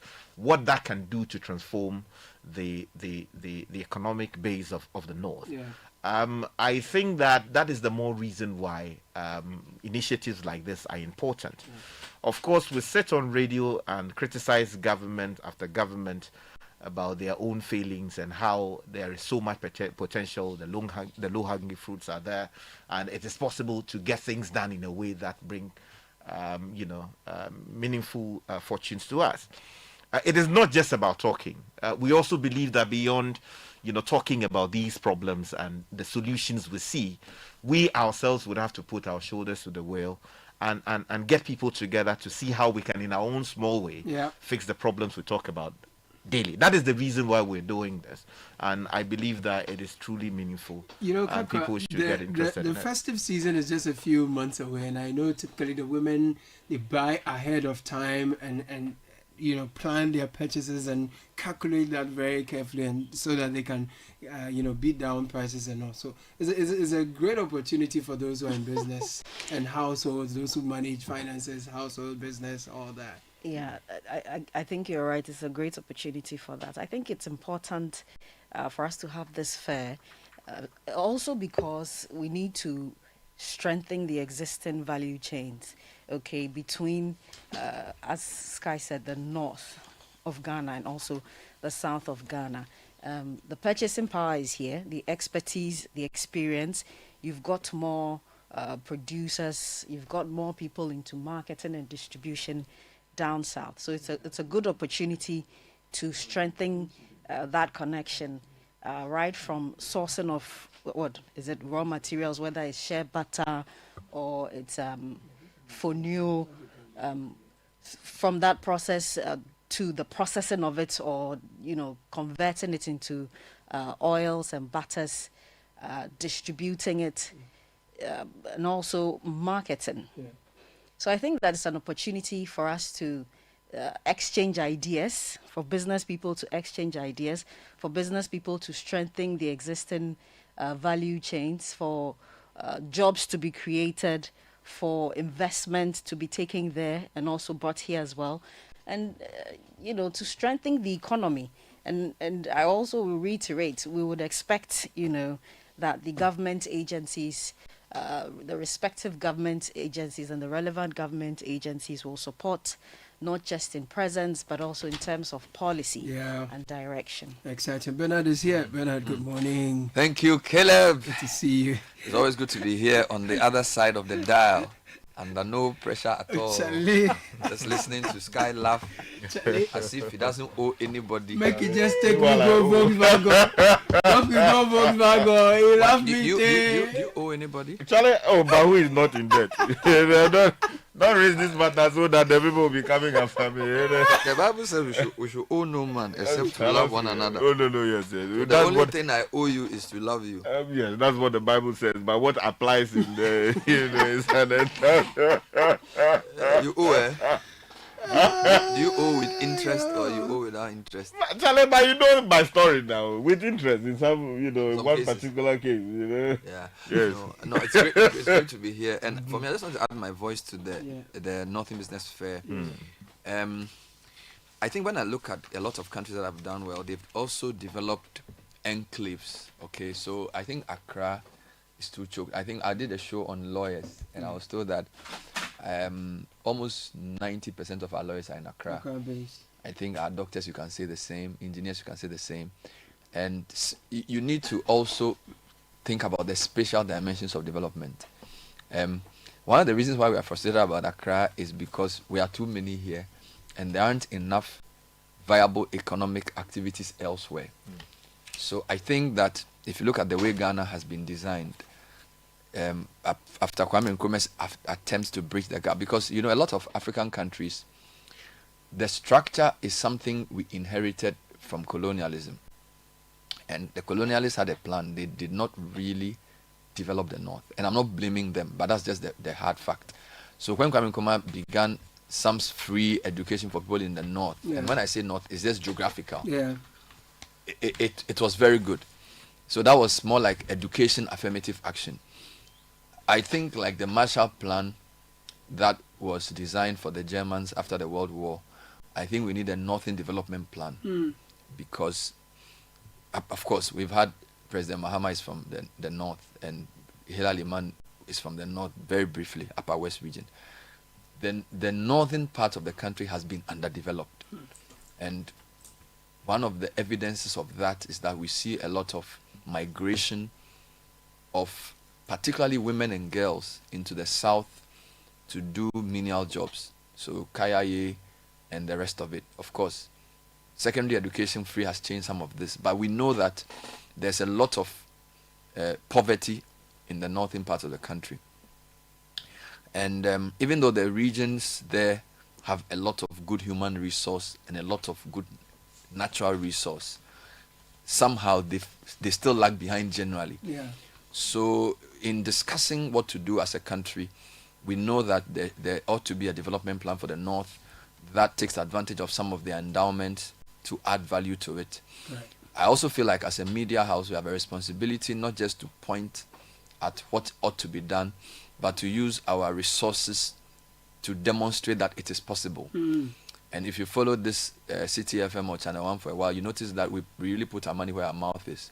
So the Northern Business Fair is just one of the many things we decided to do because, as I always say, media houses have many streams of influence. All right, we have what I call convincing power. Every morning we come on air and tell people, don't litter the streets, contractors, do this or that or the other. We also have convening power, where we're able to bring businesses, sponsors, politicians, and ordinary citizens together. And it is a power we really intend to use. We also have a lot of listeners and viewers who live in the northern region, upper east region, upper west, northeast, Savannah region. So what we are saying is that this is the time to do something meaningful, not as a one-off, a series of things to bring markets to producers. Yeah. And I'll use share as an example. Share and cotton. So the share tree grows in the wild in many parts of the Savannah zone. It is a treasure God has given us that we have not utilized well. If you harness the seed, you can use it to do oil for eating. You can use share to produce share butter, which is very essential in cosmetics. All kinds of things are possible with share. Yeah. One of the reasons why we are poor in Africa is that we don't understand value addition and we don't understand the issue of developing markets. So what the Northern Business Fair is trying to do is to say there are companies that have come together to add value to natural raw materials, to produce value-added products.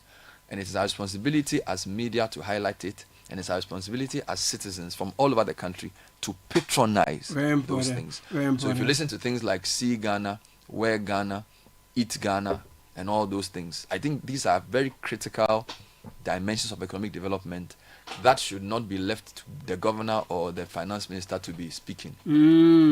We should let people understand that their buying decisions are essential to our economic freedom. Very, very important. So we are urging people from all over the country to make it to Tamale and to show that they support this idea that we must patronize things made. If we can make Tamale an economic engine, I'm very, very sure that we would not need to have people migrating to look for menial jobs.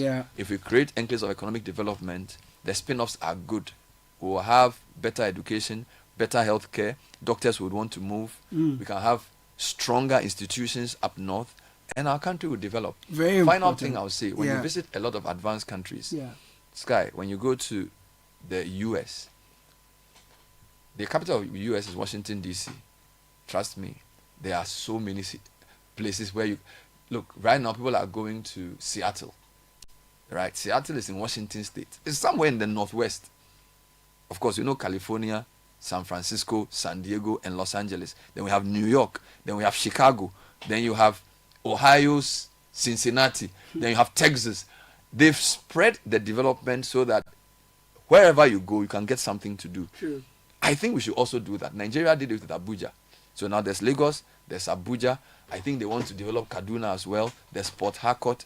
It's important to do this. Everything cannot be in Accra. We need to spread across. So please, on the 25th and 26th of October, yeah, all routes, all flights, all rails, all footpaths everywhere lead to the Tamale Sports Stadium. And we are going there to patronize Made in Ghana, to demonstrate that we can produce the best in the north. Amazing. So all of you who are listening to us, you don't have to be from the north. No, not at all. This is, and it's in the national interest. So whether it's a smoke like Sky is wearing, or the top that's why I'm wearing a smoke today, or earrings like she's wearing, or shoes, or bags, or cosmetics, or neckties.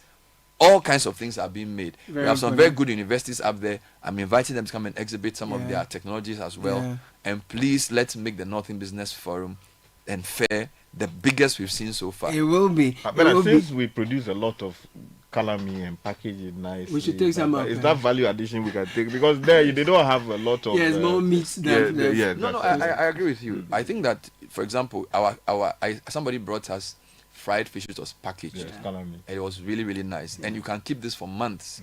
Well labeled, expiry date, batch numbers. Solid. These are the things we need to do to develop. You know, and you see, whilst you may not be able to produce computers or cars easily without some shift in technology, what you consume should not be a problem, because we all eat. You get it? So at least when it comes to economic development, consumables like food should be your starting point. At least you should be able to add value to your food and your basic textiles before you can get to manufacturing high level speed trains and things. So I agree with you. There are many delicacies in the north as well that have global appeal. And I'm sure there are people who are producing these things that have added value to them. So let's go and check them out and let's give them. My friend says he's looking forward to dry meats. Yes. Dried meats. These days they do dry fruits as well. Dried meat, yes. When you go to This Is Ghana in these events, people have processed and packaged things like shrimp. When I was in the UK, I ate some kenke and shrimp. It's as good as what I eat in Osu. That's right. Of course, the kenke, they brought it. I don't know how they got the kenke there. But the shrimp and the pepper and the inchinam was well packaged. You know, it was very, very nice. You think you are eating it in Ghana. We need to do those things to support our small and medium-sized enterprise. So there are two things on my mind. When we go forward and then we come back a bit, we'll review a few things. I will have an open mic session very shortly. A couple of things have happened this week. Bernard has talked about how Accra is choked. We need to spread out and move on. And earlier you heard us play the business edition. We talked about taxation and congestion. Really, no, not congestion, but taxation, the informal sector. Yes, so the informal sector and how there are a bit of issues. That's been big on my mind this morning, but I'll come around. I just want to take a few things. So we are doing forward and back, a step forward, a step back on the conversation today. So bear with me. Moving forward, we are looking forward to the fair in Tamale, but then I'll come back so we can also touch on a few things that have happened this week that we're all whether happy or not too happy about. In the meantime, if you want a comfortable and fulfilling retirement, please think about this way. Life is good today. You're working and can afford all the good things of life and live comfortably. But have you thought of the fact that one day you would retire and won't be able to work again? Like they say, to everything there's a season. So in the same way, there is the time to work and the time to retire. But must life come to an end because of retirement? I do not think so. So don't be a member of the Had I Known Club. Take decisive action today. Get enrolled on the SNIT scheme. Pay your contributions regularly and relax knowing that SNIT has you covered for retirement for life. Interestingly, SNIT increases monthly pension every year to help pensioners meet the rising cost of living. So call SNIT 0302-611-622. Connect on our socials at SNIT Ghana. We have 53 branches across the country, so please find us. SNIT, we deliver on our promise. It's a winning season again, and this time we're not just chasing wins, we're collecting them. Here's how to be lucky in a bigger and better way. Grab your phone, dial *712, choose option 1 to buy a ticket. Option 2, to buy for someone else. Let the system generate a lucky ticket for you. Go with option 1 again. If you prefer to choose your own ticket, please choose option 2. Confirm your payment with Momo and you'll be in. The luckiestafrica.com is where to visit. You can buy a ticket for someone else and pay with Momo or with your card. It's a golden chance. Hop on and let's get lucky together because luck is everywhere. Cowbell has always had you in mind. We bring you great news. Cowbell is offering you creamy goodness in 2 creamy variants. Cowbell Premium Cowbell Vita Rich. Grab yours today. Whether it's premium power or vital rich value, Cowbell has you covered. There's a Cowbell for you. Cowbell is creamy goodness. If you're looking for a best of flavor in every sip, please discover the refreshing taste of Piva beverages. Enjoy the classic Piva Cola flavor. Piva is perfect fit anytime.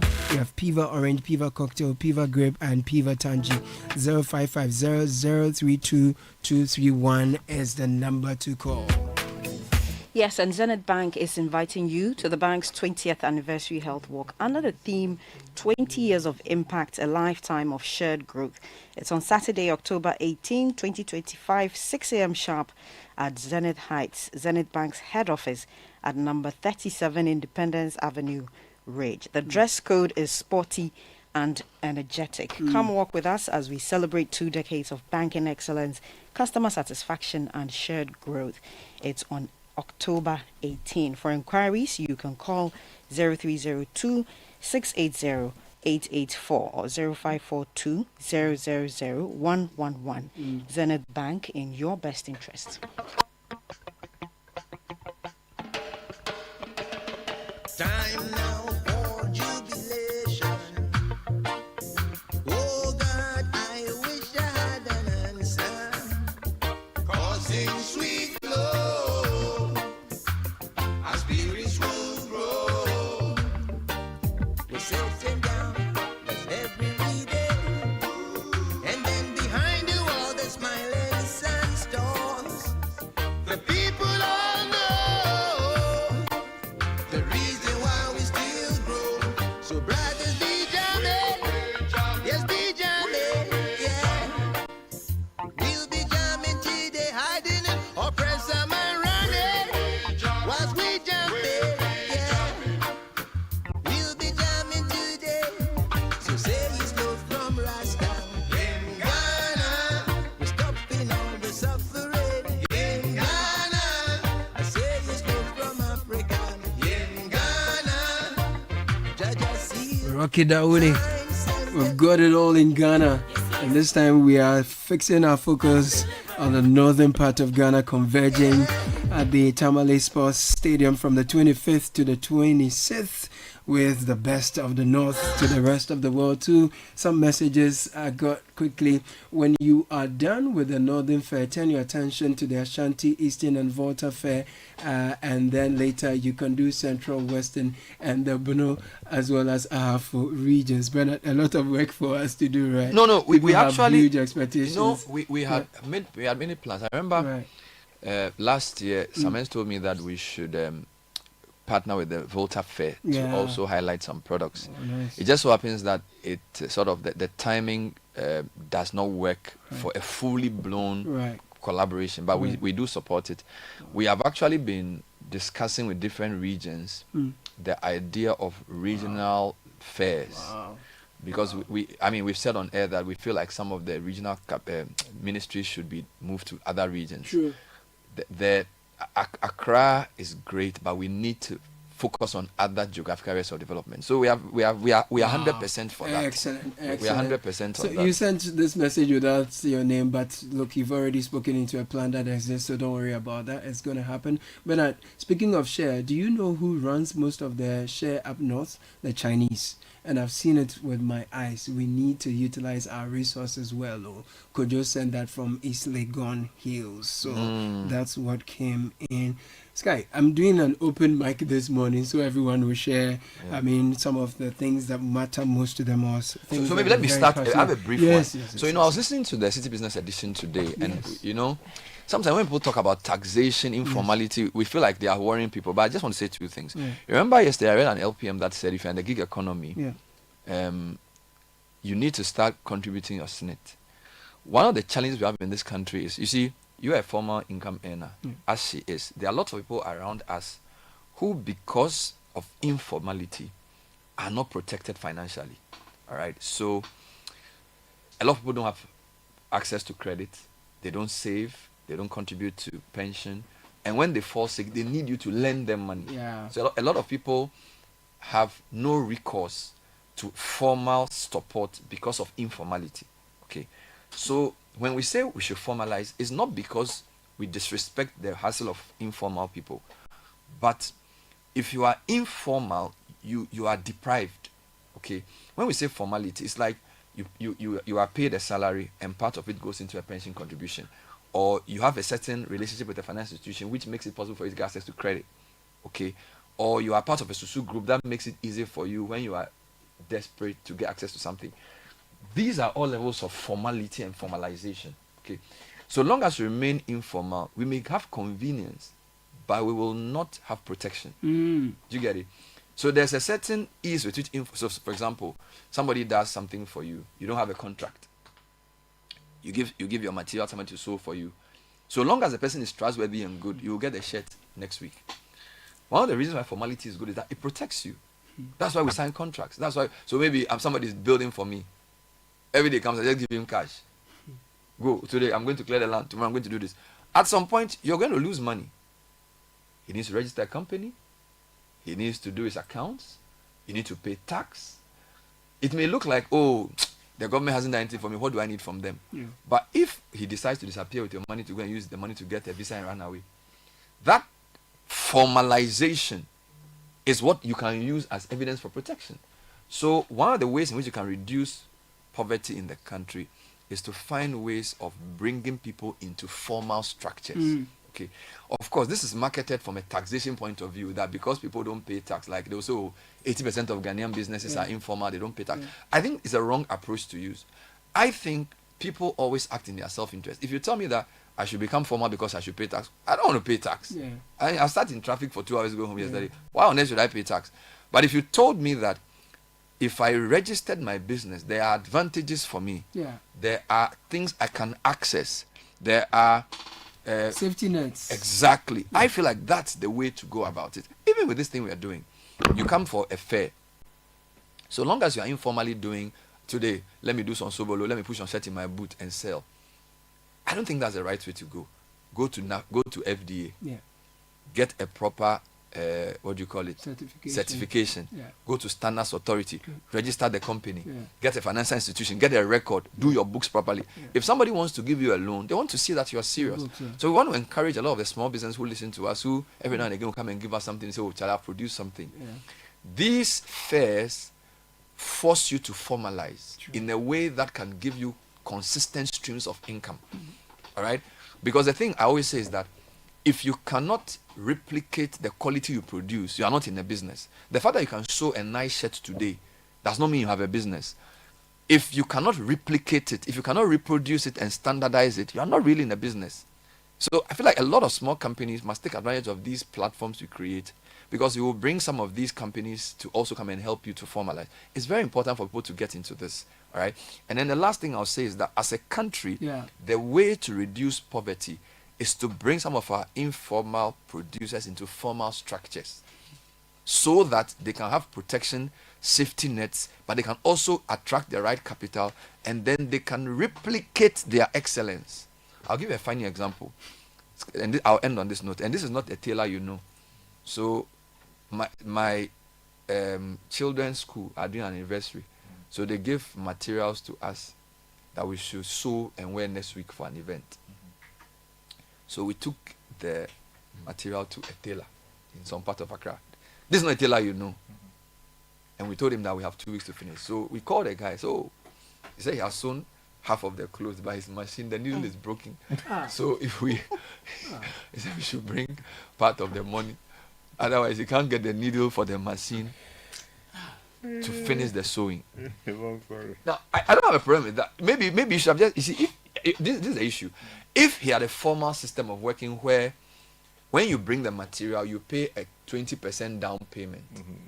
He wouldn't be telling me this cock and bull story this morning. And he was telling me just this morning. Do you understand? As I was coming, when it over the weekend. You see, the thing is that he should have, he has not formalized his business. So he's telling me stories because he feels like, oh, he wants me to pay. Imagine if he had formally given me an invoice. Do you understand? To say, you want me to sew and about 10 shirts for you. This is the amount it will cost you. Pay this amount. Yeah, like, so you would think that formalization is delaying you. But now look at the cock and bull story. He's telling me that I'll say Paniana, man is got. I was like, what? It's like if I don't give him some money, the machine is broken. You know, and I'm not even going to go into Ghanaian business actually, but I feel like it's kind in other spaces there are already rules around how these things work. He already has some advance from me. Okay, but because he's also informal, I don't think I didn't give him any money. You get it? So he may lose income, I will lose my shirt. And the economy doesn't benefit. Okay, so I think we should encourage people, whether they are Juma or Kwame Taylor behind Medina, they should, they should, you know, he said the needle is broken. So the shirt, you have to go and look for needle. No, he wants me to pay him, so he's telling me go and buy the needle. Charlie, that story far. You know, it's a lot. Of, anyway, it's a huge problem. It's just like a company took a vehicle to fix. They claimed they had fixed the problem. They had received advance payment and blah blah blah, and subsequently I paid for the whole thing. And then they brought a vehicle. The problem they were supposed to have fixed, they didn't fix it, right? So I called them up and said, hey, you took so much money to fix A, B, C, D. You've not been able to do it. Send your people to come and pick up the car so that you can solve the problem because I had settled you in full. Then yes, they sent, subsequently picked up the car, and then they said, yes, they will try and solve it. But they noticed that there was some other problem which they didn't deal with. They needed my authorization to do the same. And so they want to tackle that one. I said, but the first problem you've not been able to deal with it. You want to add another you want so you fix that problem. They've not done it. Then they called, say, yes, but you see, we want to now deal with this other problem, so we need some money. We need money from the new problem, no? So that we can solve the old problem which we couldn't solve. I paid you to solve a particular problem. You didn't fix that problem. You claim to have seen something. Okay, you will deal with that. But what I paid you to fix, you have not fixed it. So why not fix that one? And it's become what do you call a whole story, yes, it's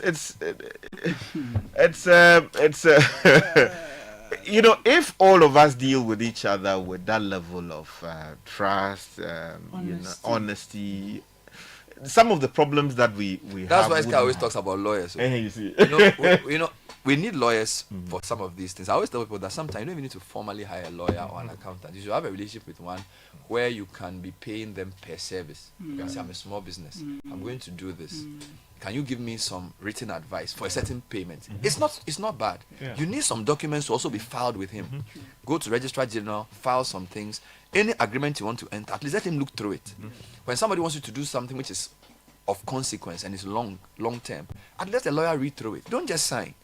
Okay, don't just sign, whether it's something with a bank or with somebody even giving you an informal loan. Because people go to school to learn these things to help you. Okay, we cannot bring out the best in business if we don't use our professionals. And I think accountants and lawyers are critical.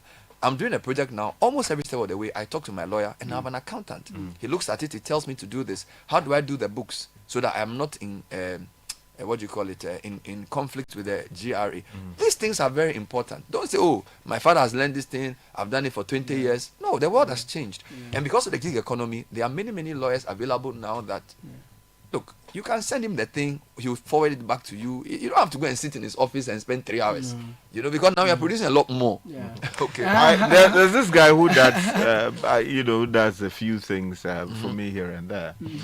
The other day, he came to me and said, look, he had gone to give so much money to someone who promised that he was going to, what do you call it? He was going to use the money to do mobile money. And he will pay so much money at the end of the month, each month, until the money is fully paid. And now the guy says some emergency came up, and he used the money to deal with that emergency. And now he doesn't have money to be able to fulfill his obligations under the agreement. So I asked him, okay, what agreement did you sign? He said, oh, they themselves drafted something. Look at that. They said, I said, okay, you go and bring the document. Then the gentleman brought the document. I looked at it. I laughed. And I said, so you and who drafted this? He said, oh, he and his other partner. How did you say, oh, we just went onto the internet and we saw something. First of all, I mean, the agreement was incompetently drafted. And then also, every term of that agreement, right, to a large extent would violate all the tenets of, agreements of that kind, laws about how we lend money to people and all of, like the interest levels were clearly, I mean, I said, you see, this is the problem that you have when you assume that you know something. This is a professional area. That is why I keep telling people that things like that, don't just get up. You are going to rent a room, right? You are going to be a tenant somewhere, or you are going to be, you know, talk to a lawyer. Exactly. You need the agreement is drafted for you. You need someone to look at it. There are times that you look at the wedding, you're not so clear the implications and all of that. Now the guy says he's not going to pay the money for you. So what are you going to do? Now we had to find a way of getting the guy to pay up the money, and I helped him to get that done, and something else left to be done. The point I'm making is that many people don't respect knowledge or expertise, or they assume that it is too expensive to afford. You don't know that ignorance is more expensive. So when you go and you whap him well, then you now come. You say, oh, as for lawyers, if I had brought it to a lawyer, he would ask me for this amount. That no, go. In fact, in some cases, you can even negotiate. In some cases, even pro bono. And this even applies also to surveyors and exactly. engineers. And like, a lot of times people build and we wonder why our cities are so chaotic. You'll be surprised, a lot of people who call themselves surveyor, engineer, and contractor, they don't have anything. They are foremen. In fact, I know some guy. He used to be at a construction site, and by just observation, he saw how these people work. Meanwhile, he's behaving as if he's some vicarious learning. I'm telling you. So even with building a project, go to the right person, ask him to do the thing for you. We are buying land. Get a proper surveyor. Let him go and do the layout or whatever. If you are going to build a house, get a QS. Okay, don't just get some contractor. These things are important. Engineers, that's why they go to school. Architects, they go to school for a reason. They are trained. It's better for the economy. We have better standards, and you see, excellence is the product of repeated doing things right. And there are people who have been trained to do it. So I just want to urge people that you go for professionals. Whilst we don't disrespect informality, we're saying add value to what you're doing so that you can have a sustained way of reproducing your income. Can I just say, from the other side, of course, that that entrepreneurs, people who run SMEs, are managing tight budgets and huge operational costs. It's not always easy to anticipate some of these challenges, also because they don't have the knowledge. So ignorance comes in there. But if you have too little to go around, your overhead costs at the end of the year or at the end of the month, it's difficult to want to go through the formalities. That's the reality. Because at the end of the day, you must pay salaries, you must pay your rent, you must pay other bills. So I feel that, I'm all for formality. But I feel that the formality must be contextually tailored, so that those of us in the informal sector, will not be thrown into the formal sea where you have your bureaucracies, etc., that will make things difficult and may end up crashing your business. The common sense for an entrepreneur is keeping the business afloat. Correct. And so I feel that some of these things must make sense before you can get into it. Exactly. So I agree with you, particularly because you know your sister is an entrepreneur, and sometimes your gut feeling and instincts are equally valuable. In fact, a lot of the success of entrepreneurs will come from a certain accumulated knowledge that you cannot explain. So, for example, she can meet a supplier and know that this supplier is the right supplier because she's met many suppliers, and therefore instinctively she has a certain knowledge without knowing. It's called How to Know Without Knowing. All right, it's written by Malcolm Gladwell. He calls it Blink. So a lot of times, like you, there are certain days in your field of work, you will just know that this is the right way to go, not because you explicitly know it, but you implicitly know it. I think that's what you're saying. I completely agree with that. Yeah. But I feel like one of the challenges we have in this country is that we're also not able to replicate success. A lot of our most successful business people, when they die with the business success because they've paid so much of a heavy price, they've used so much grit, and they've done a lot of gut feeling, and they are great. They've built the business with their sweat and blood. But we have not found a way to institutionalize the knowledge. Do you understand me? So what I'm saying is not even in relation to doing it now. So people have to sit down and reflect on how they were able to do it, and then build systems that allow for learning. Okay, so you've built Tekura to a point where it's one of the biggest furniture companies in the world. Now your kids come 10 years later, they graduate from university. They should be able to read the 10 rules that made Tekura what it is, and they must know it instinctively. But we must also be able to take it to a business school and say, this is how you do it, so that we can then say, like, you know, when I went to business school, we were reading about Toyota and Honda, what happened in Japan, and there weren't enough cases about African. I'm in a business school learning about business. Business is also contextual, right?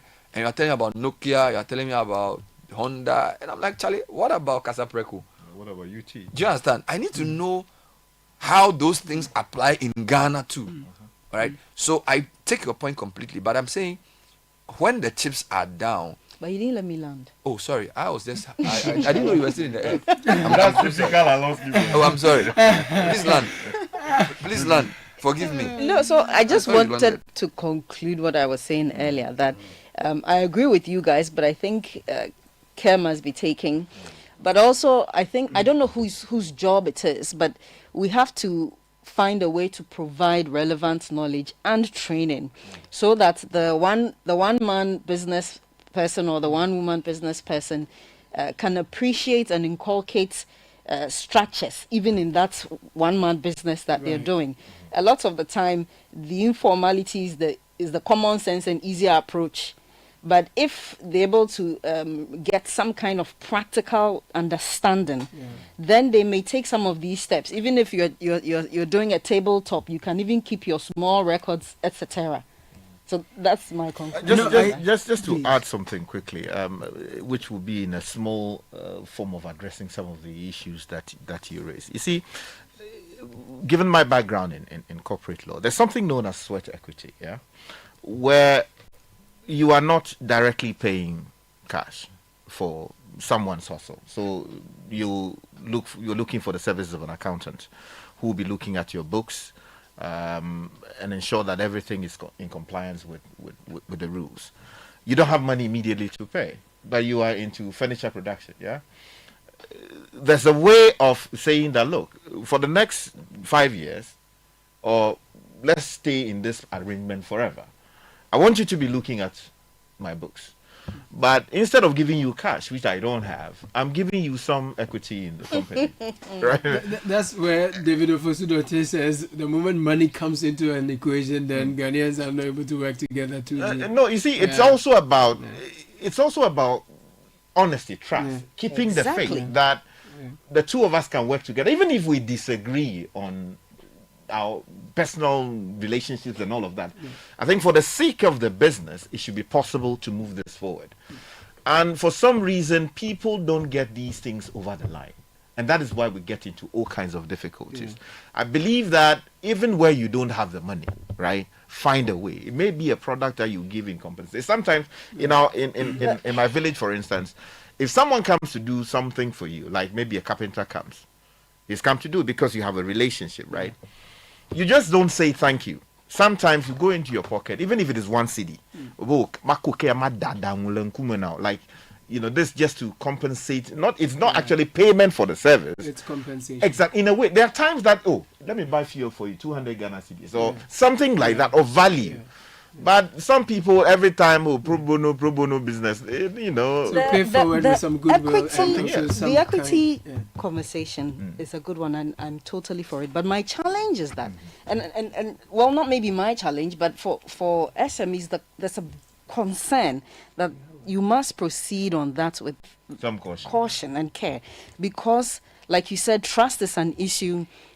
Do the interests align? If you're bringing somebody into your business or giving somebody a portion of your business, there are many concerns, and the fundamental is trust.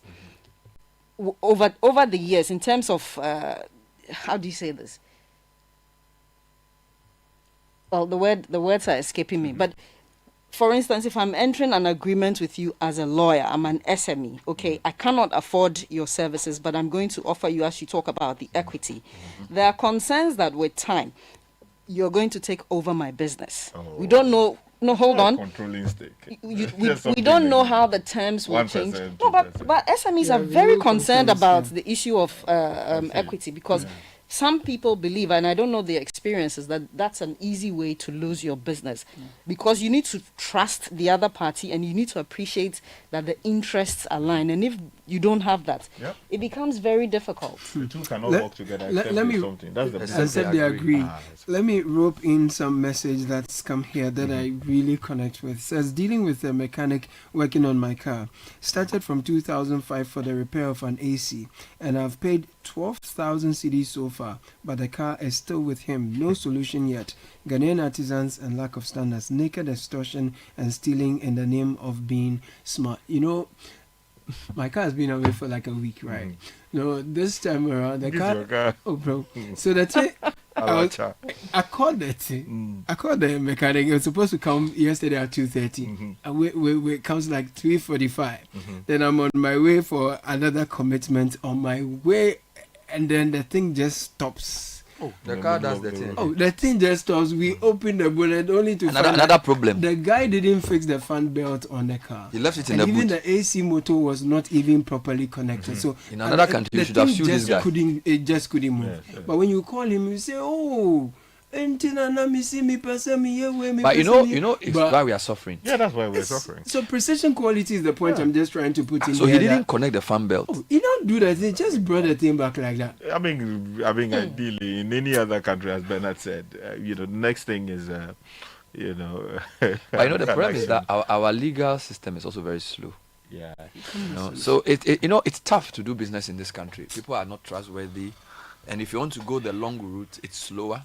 But probably guarantees you it's difficult. So you see, in the UK, what they've been able to do with challenges like that is the small claims route for prosecuting cases. So if you have claims that are not so huge, they are sort of like your car, for instance.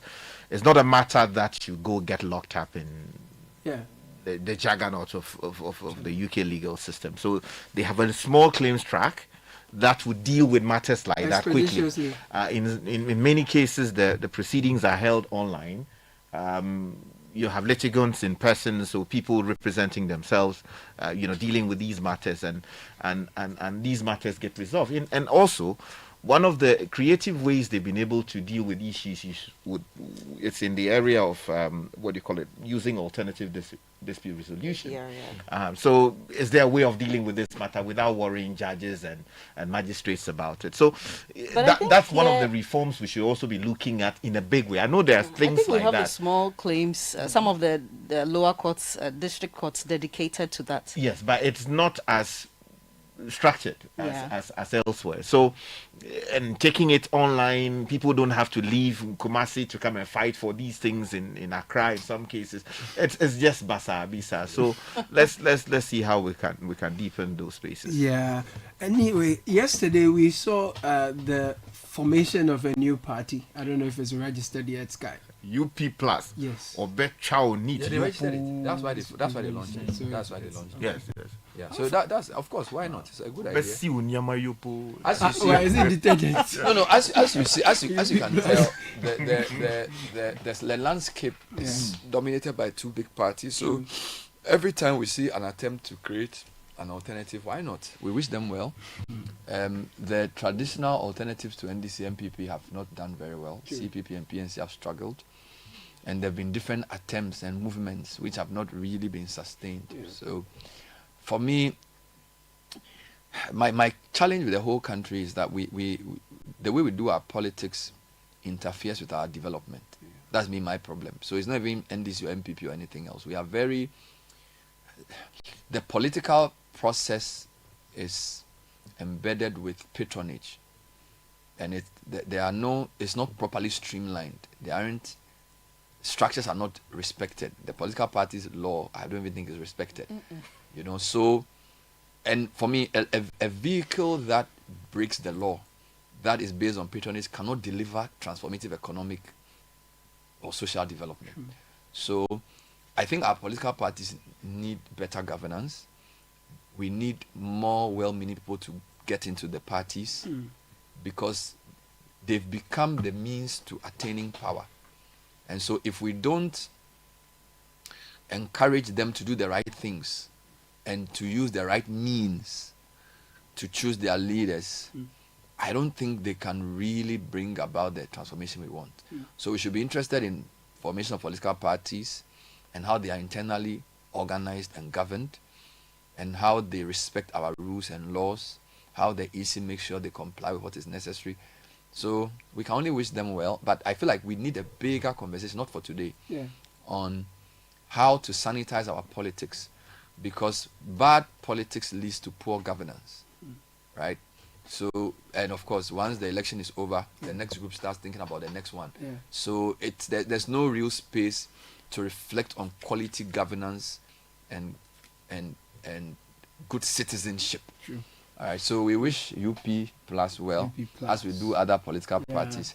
I hope they add to the sanitization of our political landscape, and hopefully we'll get. Sky, you see that happen? You think they would be that force, an alternate force that we are looking for? First of all, how what's the trajectory? What's their journey? How have they come?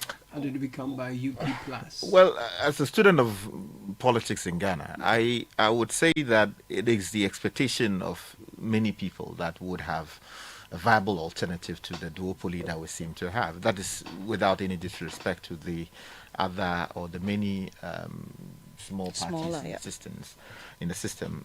It's just to admit that indeed the two giants, MPP and NDC, control the space.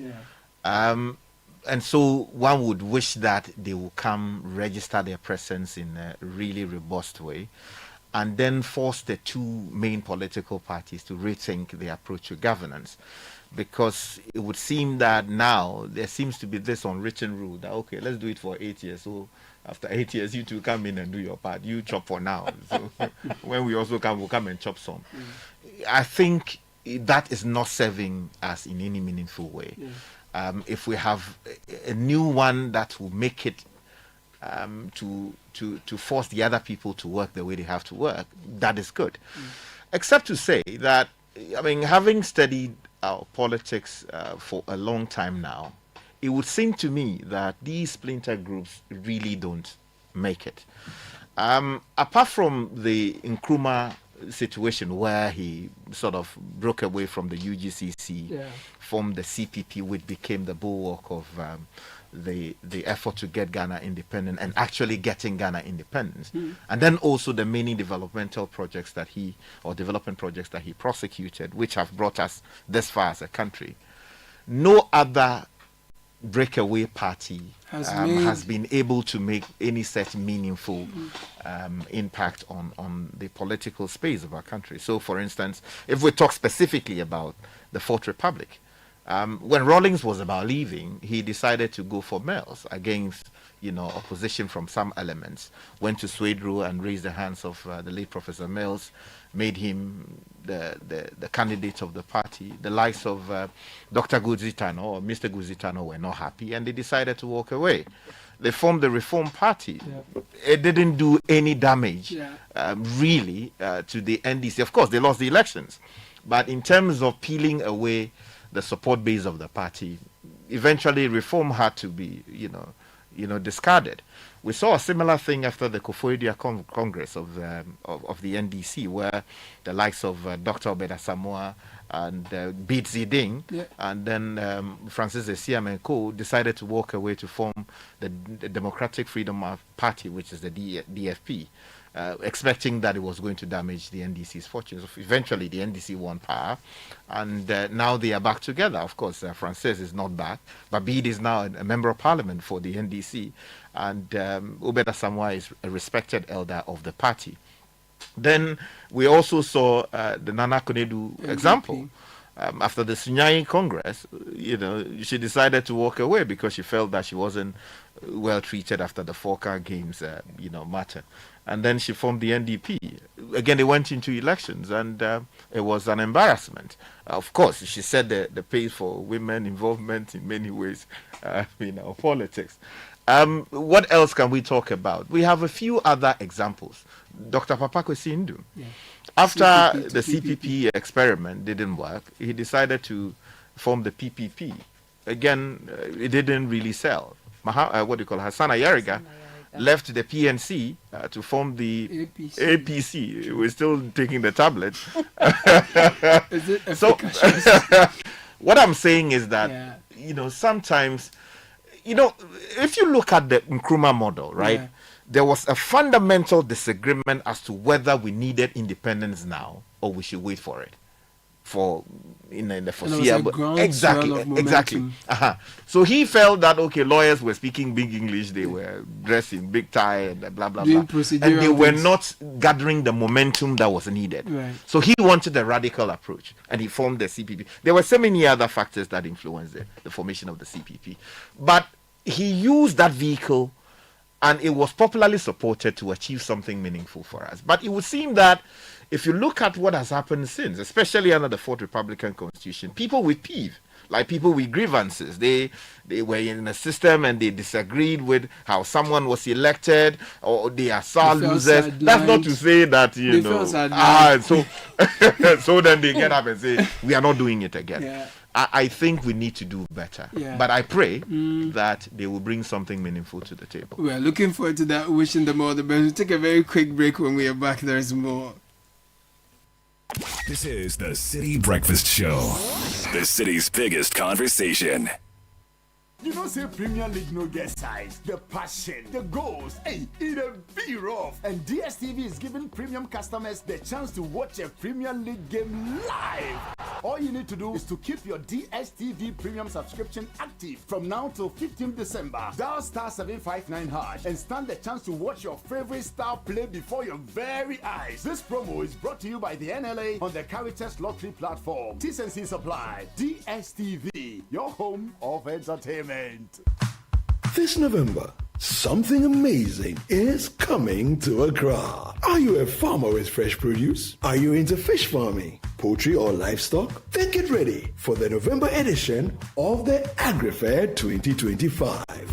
Yes, AgriFair 2025. It's happening on Friday the 28th to Sunday the 30th of November. It's happening at the A4 Southern Children's Park, and it's 10 a.m. to 6 p.m. each day. It's the ultimate weekend marketplace. From fruits and vegetables to poultry, livestock and fish to agri-inputs and processing machinery, all at unbeatable farm gate prices. Whether you're selling or buying, this is your chance to connect, trade, and grow. Enjoy the freshest farm produce, sizzling kebabs, and a vibrant marketplace atmosphere all in one space. Register now and secure your spot. Call 0558-973-973 for more information. AgriFair 2025, where culture meets innovation. The AgriFair 2025 is powered by Channel 1 TV and 97.3 Citi FM.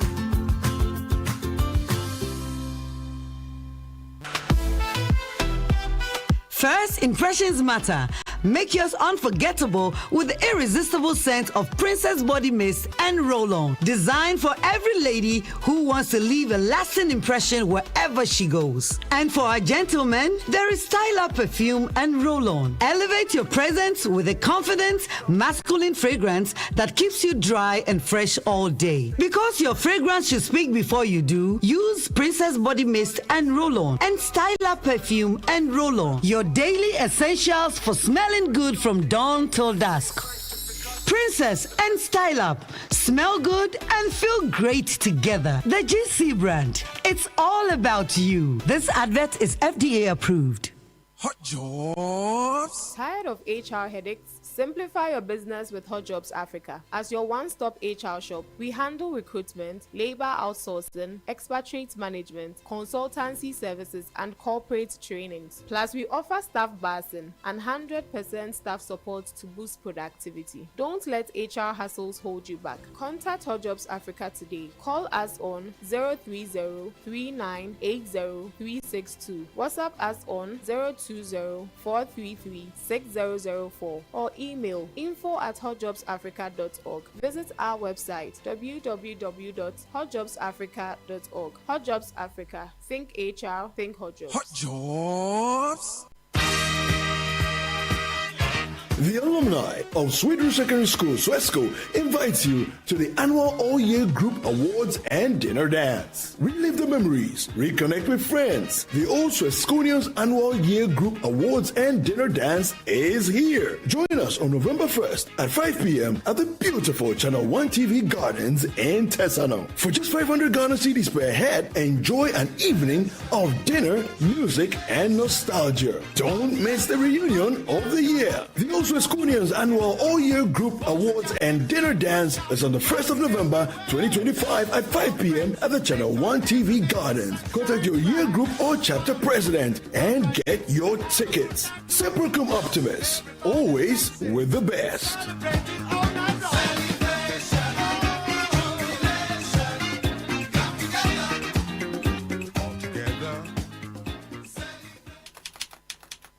If you know these sounds, you didn't just live through the 90s.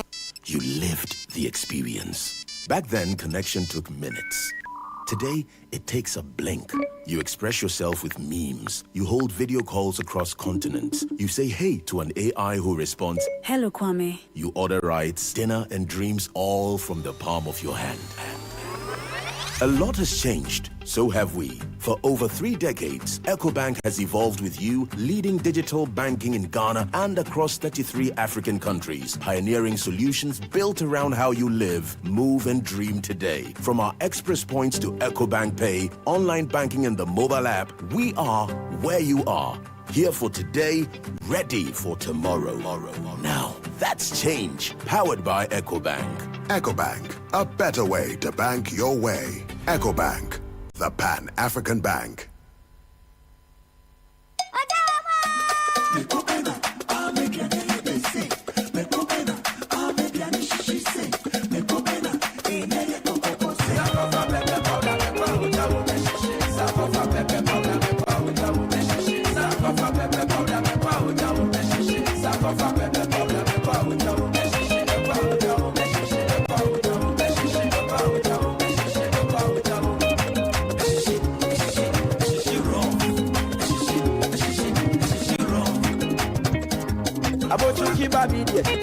Sankofa, pepper soup where you know, pepper sankofa, sankofa pepper powder, a shishi raw. Sankofa pepper powder, sankofa pepper powder,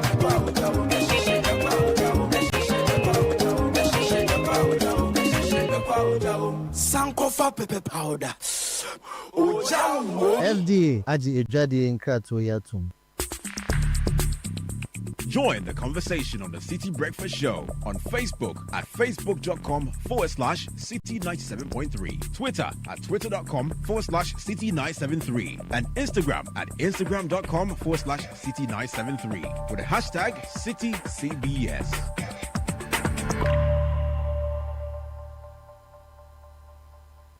This is the City Breakfast Show, the city's biggest conversation.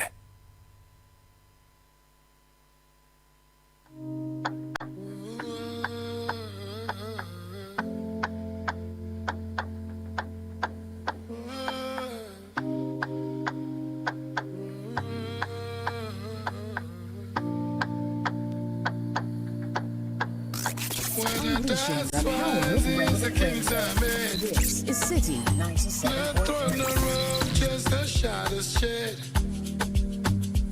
Brick by brick, we built from pain. Another street slice, we carve our name.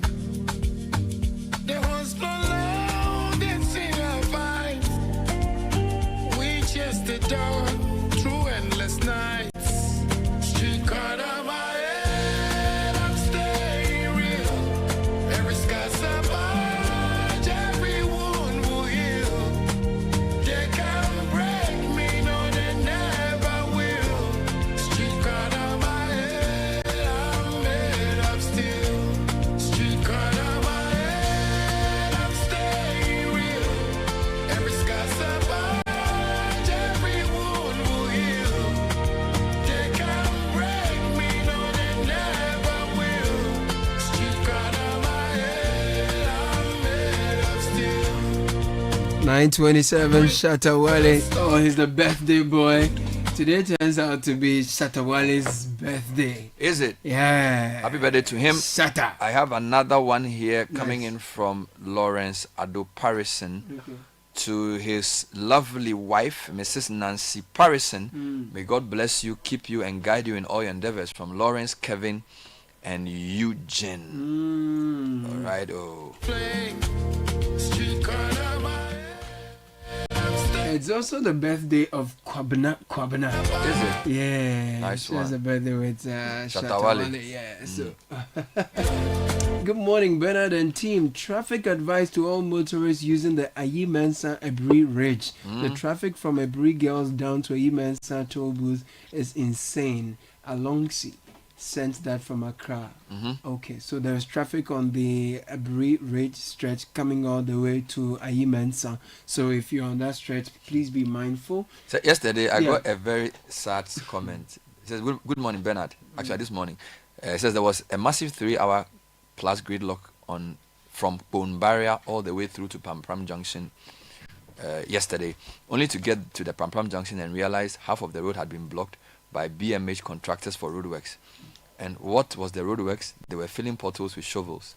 I mean potholes with shovels on an N1 highway. If this is not madness, I can't find any other way to describe it. This is from a very, very unhappy listener. Very, very, very unhappy. If this is not madness, No, I but can't find any other way. it says they were The filling other one potholes with shovels and on the Pram Road, and it caused 3-hour gridlock. No, no. Traffic It's not management is proper. something we should take more seriously. That's true. Yeah. And we are also waiting for the drip equipment to be used to pave our roads and make them more motorable. Very, very important.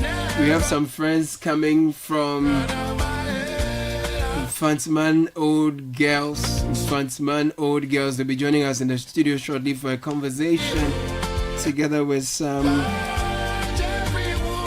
OMSU friends from OMSU. OMSU is 75. So Old Mauli Students Union. Yeah, man.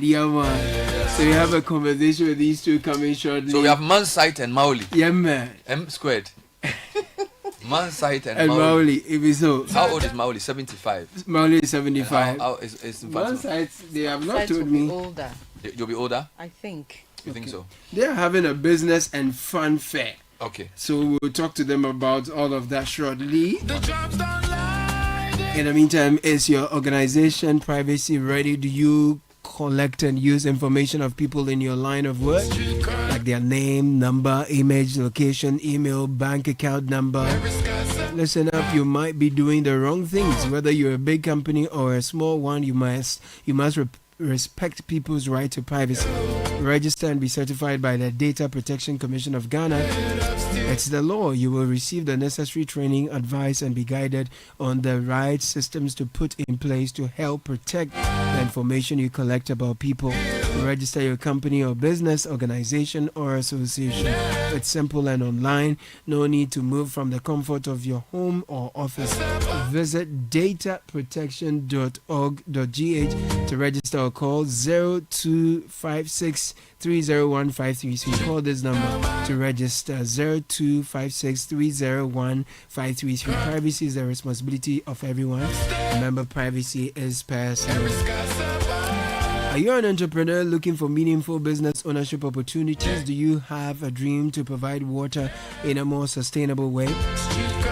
Worry no more. Partner with Jibu through a franchise network with 50,000 Ghana cedis.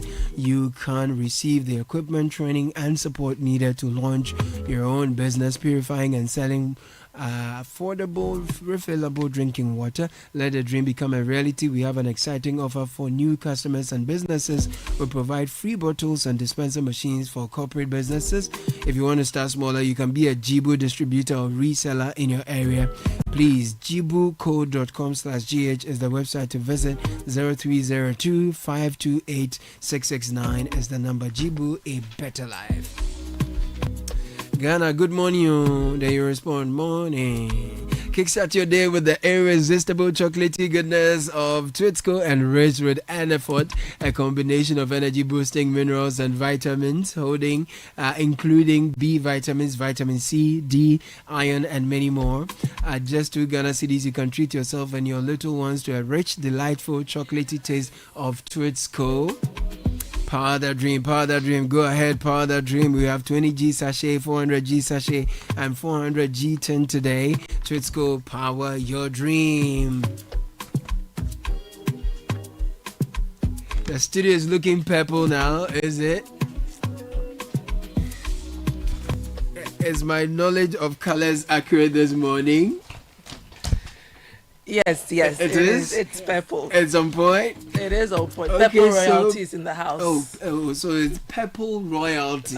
Okay, and that's how we welcome Nelly Joan Spio Abedu. Nelly, where are you? Okay, I see you. Florence, MFA Papo, MFA, and then Genevieve Yanka. What is the Muga business and fun fair? First of all, who is Muga? Ladies, welcome to the studio. Thank you. Thank you very much. Yes. Thank you so much. Moga sounds familiar with something else I know, but tell me Moga. Okay. Yeah. Thank you so much for hosting us this morning. Cheers. We are so grateful. Moga is Infantman Old Girls Association. Oh, sites. Yes. Okay. The group of ladies alumni that completed Infantman Girls. Okay. That have come together to form the association. So all of you from year 1 to now? Yes. Mm. So once you complete Infantman Girls, you are straight up. Yeah. Oh, okay. Yes. So if you travel abroad, you come back, you're Moga, you are Boga Moga. When you are there, you are still a Moga. Oh, okay. But when you return, you become a Boga Moga. Yes. That's interesting. So are you inviting the Boga Mogas to also attend the business fair? Let's get into the business and fun fair. Tell us a bit about it. All right. Thank you very much again. So when we talk of the Moga Business Fair, this is an event that has been put together by the National Executive Committee of Moga. Right. And the objective is to showcase businesses that are within the Moga fraternity. We want to ensure that we grow businesses from amongst us and we develop entrepreneurs from amongst us. We want people to look up to those who are already in business and to also have the concept in mind to develop their own. We want to make sure that people who develop their business also earn some money to support the school's project. So that's the whole idea about Moga Business. I like it. So the pool of network you have among yourselves, Sure. you are channeling your efforts and abilities to each other's business, supporting one another. Exactly. That's amazing. So what kind of businesses will be at the fair? If I ask you, what kind of businesses are you expecting at the Muga? Is it everything, or some things can't be allowed? Yes, it's everything. Okay. Every business, from services, products, anything business that is within our fraternity. Okay. It's. But if I'm not a Muga, is it open to me? Can I come and patronize? Can I vend? What level of access is available to the public? Okay. Yes. If I may add a little to that, if you are not a Morgan, you are allowed to come in as a sponsor. So you come in, you pay slightly above what. You are not a Morgan, I should bring money. Come and support us so you can exhibit, but as a sponsor. Okay. And especially we look out for products that are also not within the fraternity. Oh, okay. So that you stand out as a sponsor. And also to give your members an edge. Yes, please. Okay. So it's a win-win situation for all of us. I like yes, it. That's all a are good one. invited to come in. So is this the first, and what makes it unique if it's not? Okay, so this is the third. Is it third? This is the third. Okay. And what makes this one unique is we are having it in October, and we are aligning with the Pink October. Because October, so of course, we are women. It's a and Pinktober. The pink, affects us. So I see that. We are adding a breast cancer awareness screening too. So there will be a screening at the event. Okay. And what also make it unique is we have more brands coming along this year. We have more sponsors as well. Right. And of course, it will be a third time, and we want our third time to be much, much better than the first two. So it's like Pro Max, Moga Business Pro Max. I like it. Nelly, tell me about what people can expect when they attend the Moga Business and Fun Fair. Okay. What they can expect there is that they will get all products that they need. Almost everything is there. As she said earlier on, we are not exhibiting much of one product. So everything, you'll find everything there. So when they come there, they have the luxury to purchase what they want. And then it's not only for buying. As she said, the breast screening, and then there's fun. There's fun fair and everything. There'll be fun? Yes. What are we doing to have fun? Yes. How are we having fun? Let me ask, Genevieve. Actually, Genevieve just spoke, so let me add on to it. So please go ahead. There's a huge network, there's a level of capacity building, which we have already started with some stakeholders, and to continue on the day, there will be networking, there will be panel discussion, and we also have inter-house competitions. We're going to also have the houses projects, all the projects in their various houses. They're going to look at the level of completion and what is left, and anyone who is touched should be able to support such projects. So there are a lot of fun going on, but there's also business networking going on. Fantastic. So when and where is the fair happening? Fair is happening on Saturday, 25th October, just next week, at the Efua Sutherland Children's Park, from 9 a.m. to 6 p.m. Nice one. How can businesses or the public get involved? Those who want to get in touch with you, is there any number? Is there any handle they can follow? Let's connect. Yes, so they can call my number, MFA 0244 610 785. 0244 610 785. They can also check out our Moga Business handle on Instagram, WhatsApp, and any of our Moga national handles online. That's a good one. Great. So everyone call these numbers and they get in touch. Okay, that's great. Let's take your final word. How do you want to sign out so we remember you? How do you say thank you, happy Friday, top of the weekend to you and your listeners? How do you want to sign out? Well, we say Obranyuarabo.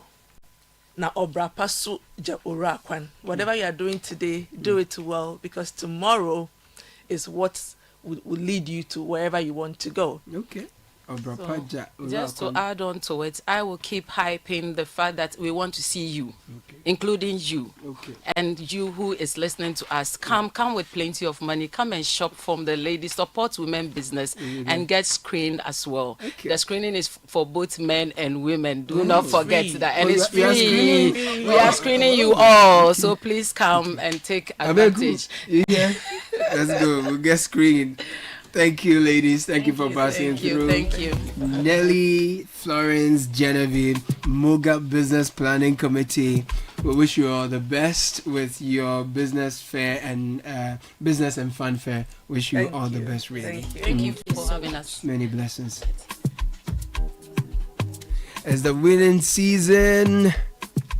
Luckiest is back again, bigger and better. Chances to change your life. 2 ways to do that. Grab your phone, dial *712#. Choose option 1 to buy a ticket for yourself, or option 2 to buy for someone else. If you want the system to generate a lucky ticket for you, then go with option 1 again. If you prefer to choose your own ticket number, then choose option 2. Confirm your payment with Momo and you'll be in. Visit theluckiestafrica.com and register. Tap on the community tickets to either pick your own lucky number or let the system choose for you. This is your golden chance. Hop on and let's get lucky together, because luck is everywhere. Take a very quick break. When we are back, we welcome Umsu. The City Breakfast Show. Rise above the noise.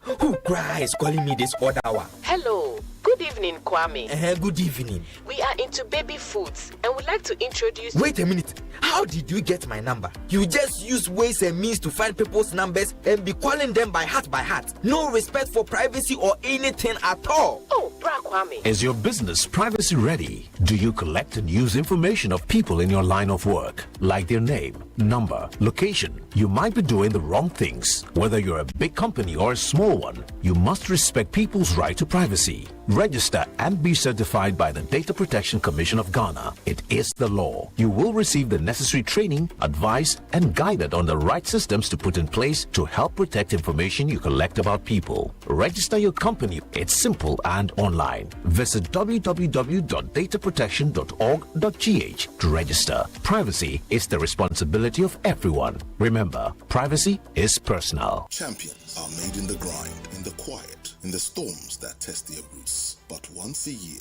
the champions gather, not to compete, but to ignite, to refuel, to rise higher. The arena is charged and the heavens move. Now, the wait is over. Happening this October 16th to 19th, when Champions Gather comes off at the KICC Dominion Center off the Spintex Road, Accra. Thursday and Friday at 6:30 p.m. Saturday at 10 a.m. Sunday at 8 a.m. The theme, Rooted. Come and experience the dynamic and powerful ministry of Pastor Matthew Ashimolowo, Reverend Steve Mensah. Got teens and kids? We've got them covered. There will be homework support, PJ Movie Night, and Super Sunday Fun. Free transport from Coca-Cola Roundabout. When Champions Gather 2025. Thursday, 16th October to Sunday, 19th October. Be there. Come with your family. Be rooted. Be unstoppable. Be fruitful. Are you ready to unlock the next big thing? It's a universe of endless possibilities. Get ready to be part of this universe. And where do you think you're going? To train in the garden. With my broom? Mom, it's a javelin. Oh, really? And that plate? That's not a plate. It's a discus, Mom. We are training to become winners. Well, you know you need lots of energy to become winners. So you both better start your day with Twisco before you go anywhere. Besides its great chocolatey taste, Twisco is enriched with Enerfort, a blend of energy-boosting vitamins and minerals for little winners. Thanks, Mom. Got to keep my little winners in shape. Twisco, power your dreams. This advert is FDA approved. Lucky's everywhere for everyone. Yeah. This year is going to be sweet. I don't just feel it, I know it, because the Luckiest Season 3 is back. And I'm about to show you how to grab your golden ticket. Just dial *712# and follow the prompts to purchase your ticket. Or go to theluckiestafrica.com, hit community tickets, and pick your lucky number. Or let the system do its magic. Choose how much you want to spend from 1 to 5,000 Ghana cedis. You can even buy a ticket for someone else. Be someone's hero. Payment? Easy. Mobile money in Ghana or card if you're international.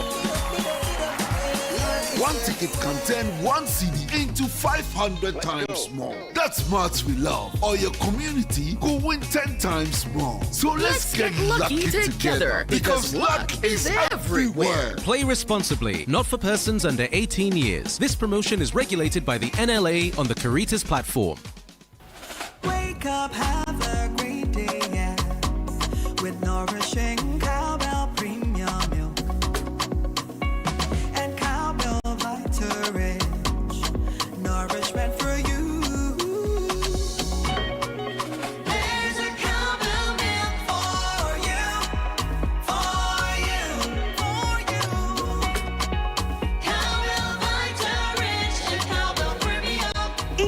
Introducing the new Cowbell Premium Milk, high in protein, and the new Cowbell Vita-Rich, enriched with vitamin B9, both so creamy. Now there's a Cowbell for you. Cowbell, a creamy goodness. This advert is FDA approved. Have you imagined buying a house on an interest-free plan and getting a car for free? Well, Afro Arab Properties, best known for building the most affordable quality homes, has hit another milestone of rewards. Are you looking for your dream home today? Afro Arab Properties will definitely show the way. These homes are in 1, 2, 3, and 4-bedroom options located at Manet Spintex, East Legon Hills, Santor, Ashalibotre, Tema Community 25, Old Ningo, Amasaman, Apollonia, and more. Even better, you have a 5-year payment plan without interest. And the big one, purchase a home from some Afro Arab Properties projects and get an electric car for free. Yes, an electric car that can go 300 kilometers on a full charge. So don't miss this big offer from Afro Arab Properties. Just call 055-175-3231 or 0244-109-133. Terms and conditions apply. Afro Arab Properties. At Afro Arab, everyone can buy a house.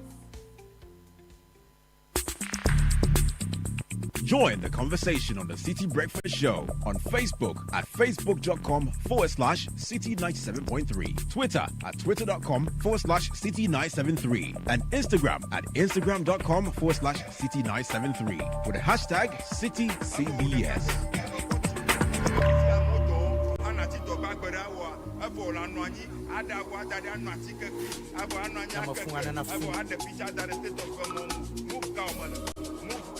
Oh my, it's glasses on a bit. Guinea, ice.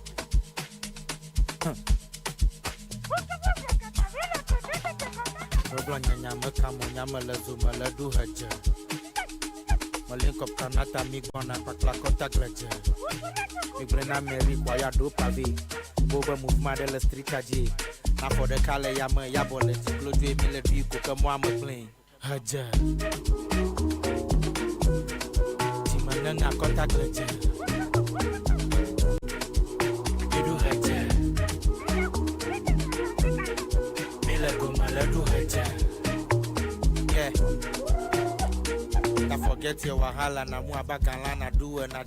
Quick one, please help me wish my fancy sister from another mother, Kate, Arthur, a blessed birthday. Kate, I pray for God's immense grace and favor and love for you all the days of your life. I appreciate you and the love we share. Fatima to Baba, send that to Kate, Arthur. Happy birthday, Kate.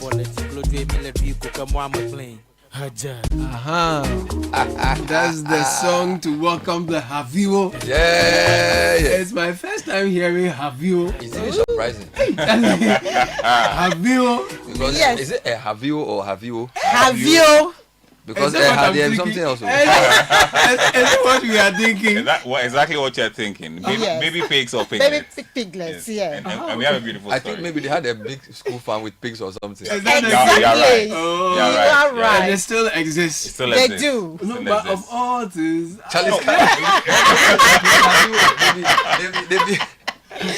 the beauty is that during the Operation Feed Yourself, our school was heavily involved. So as part of the everyday timetable, there was a slot of some hours at the school farm. Is it? So, yeah, so we close from class around 2, then we go to the school farm, do some work before we come back for you rear the pigs. And we're rearing our own pigs. How big is your school farm? Oh, we used to have it's borderless, so we have very big borderless. Yeah. You haven't won the school. Yes. No, it's not even on the school compound. Oh, okay. Yes. Okay. So you know her very well. Isn't it Adaklu? Adaklu. We have land in Adaklu. We have land also in Sokode as well. Oh, really? Oh, Mauli is big in okay. terms of farming. When you are coming out of Ho through the whole police side, Mauli is in that corner. Then you pass Adaklu. You know Adaklu Mountain? The mountains. And that's where I come from. Oh, you are from the mountains. I'm from there, sir. With the monkeys. And the antelope. In the cave. Can you guess what year they finished secondary school? I finished in 1990. I say you should guess and you are right. Oh my God! We already told him. So. I already told him. So 1999, yeah, 2000, 2001. 2000. It actually means that if I was in Mauli school, yes. when I'm a senior, they will be my juniors. Oh, yes. All of them. Both of them at once forever. Oh, how? I finished in 98. She finished 99. He finished 2000. No, Kite is 1990. 90. Yeah. I thought it was 99. 1990. Yeah. You grew. You grew. Because I'm looking at the evidence of the pig sheet. I'm like, I should be punishing you. So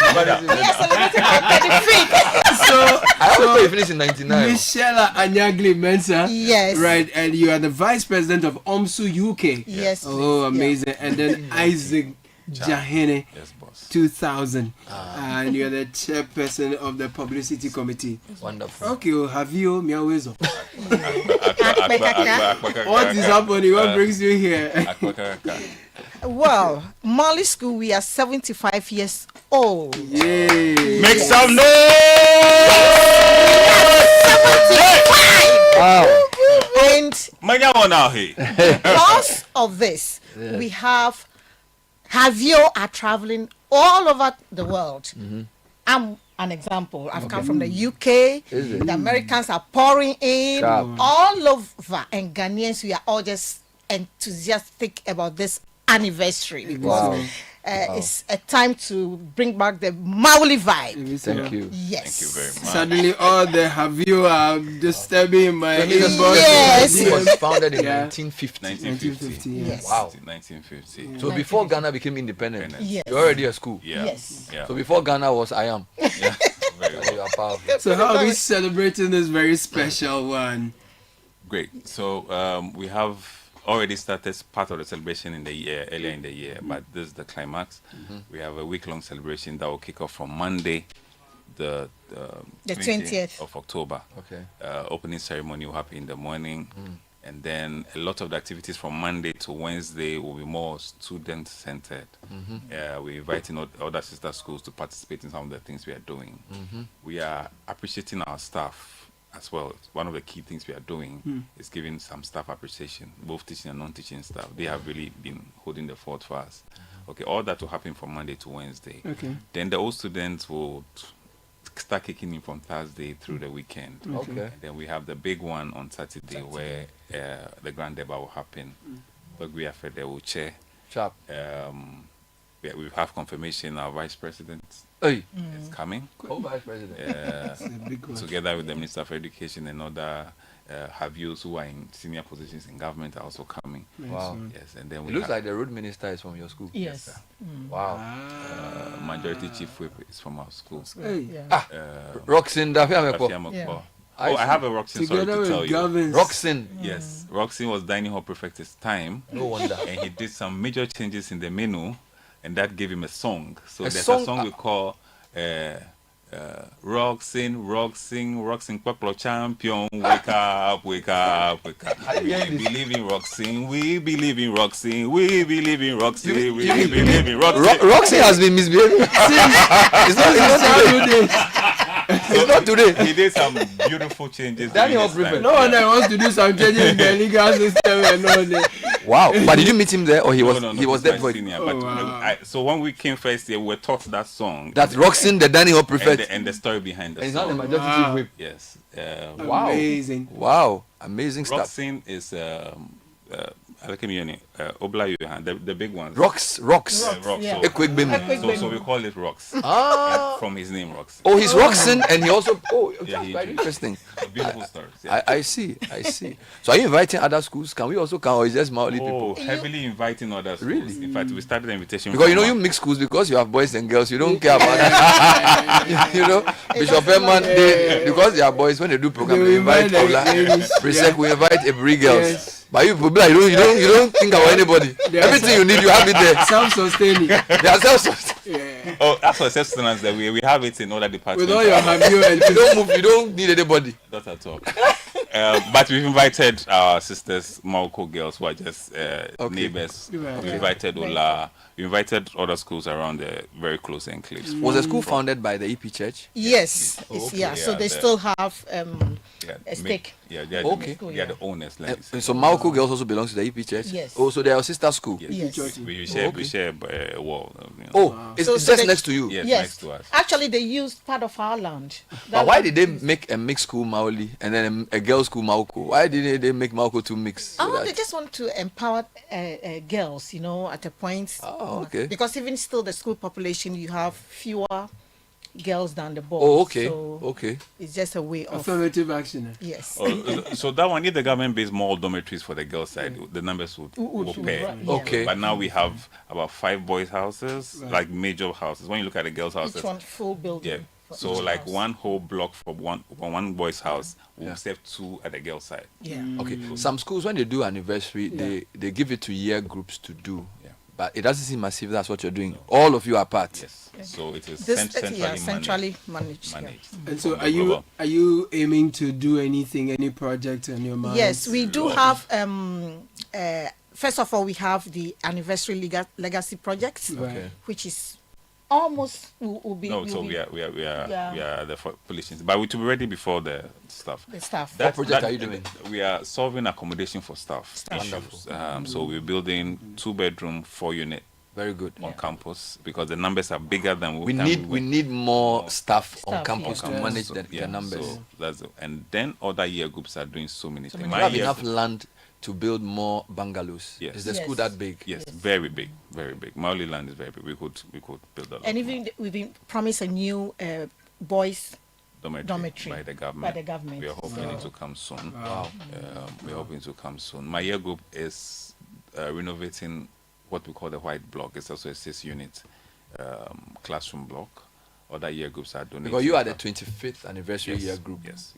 And ours is the 35th. So you finished in 1990. Yeah. So when it comes to Mali School, now the gate is built by my year group 1990, and during this anniversary we dedicated it. We handed it over just 3 years ago. So hold on, are you 1990 Form 5 or 1990? 1990 Form 5. So our year group is It's called 90/92 to cater for those who came to sixth form. Wonderful.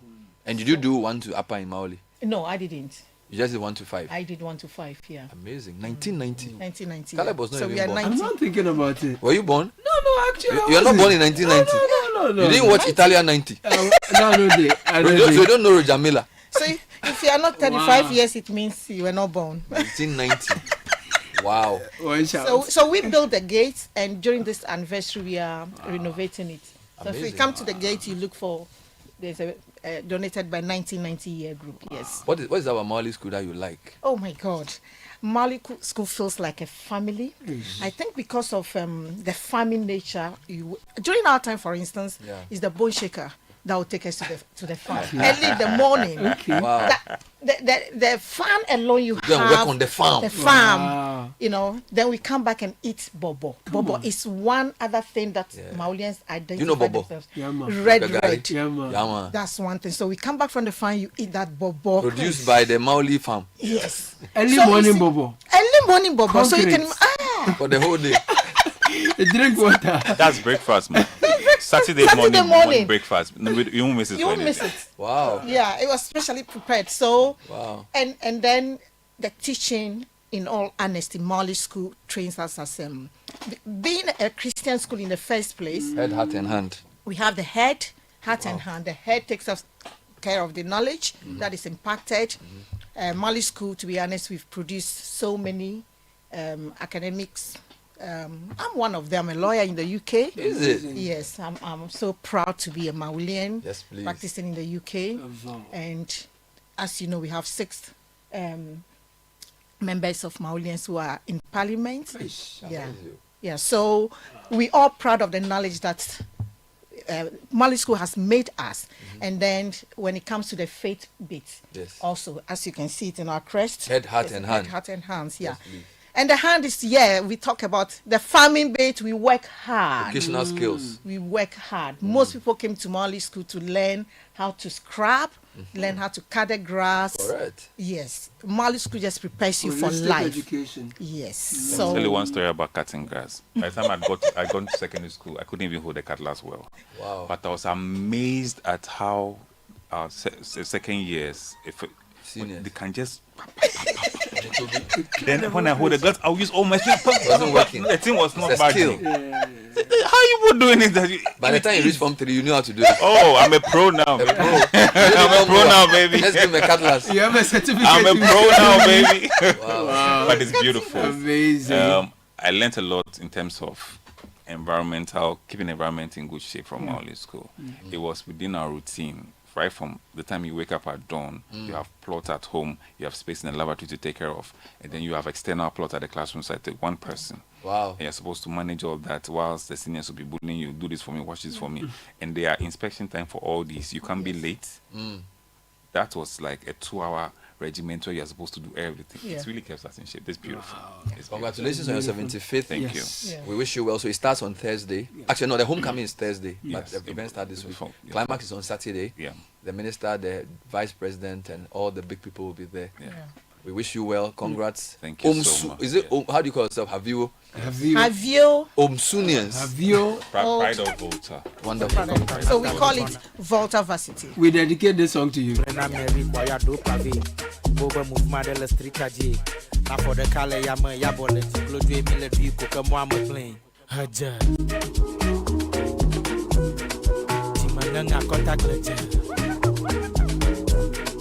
Thank you so much, Michelle Anyagli Mensa, Isaac Johnny. It's top of the hour. That's where we end the show. Thank you. My name is Caleb Kuda. Benadavle was here with Richard Alaska, Francisca Kakrafosing, and then of course Sheba Araba Benning has been producing throughout the week and more. Thank you so much, together with Samuel Lacombe, and then also Kofi Edwin Abeku, the richest man. Thank you as always. It's time for the news at 10. Sheba, good morning. Good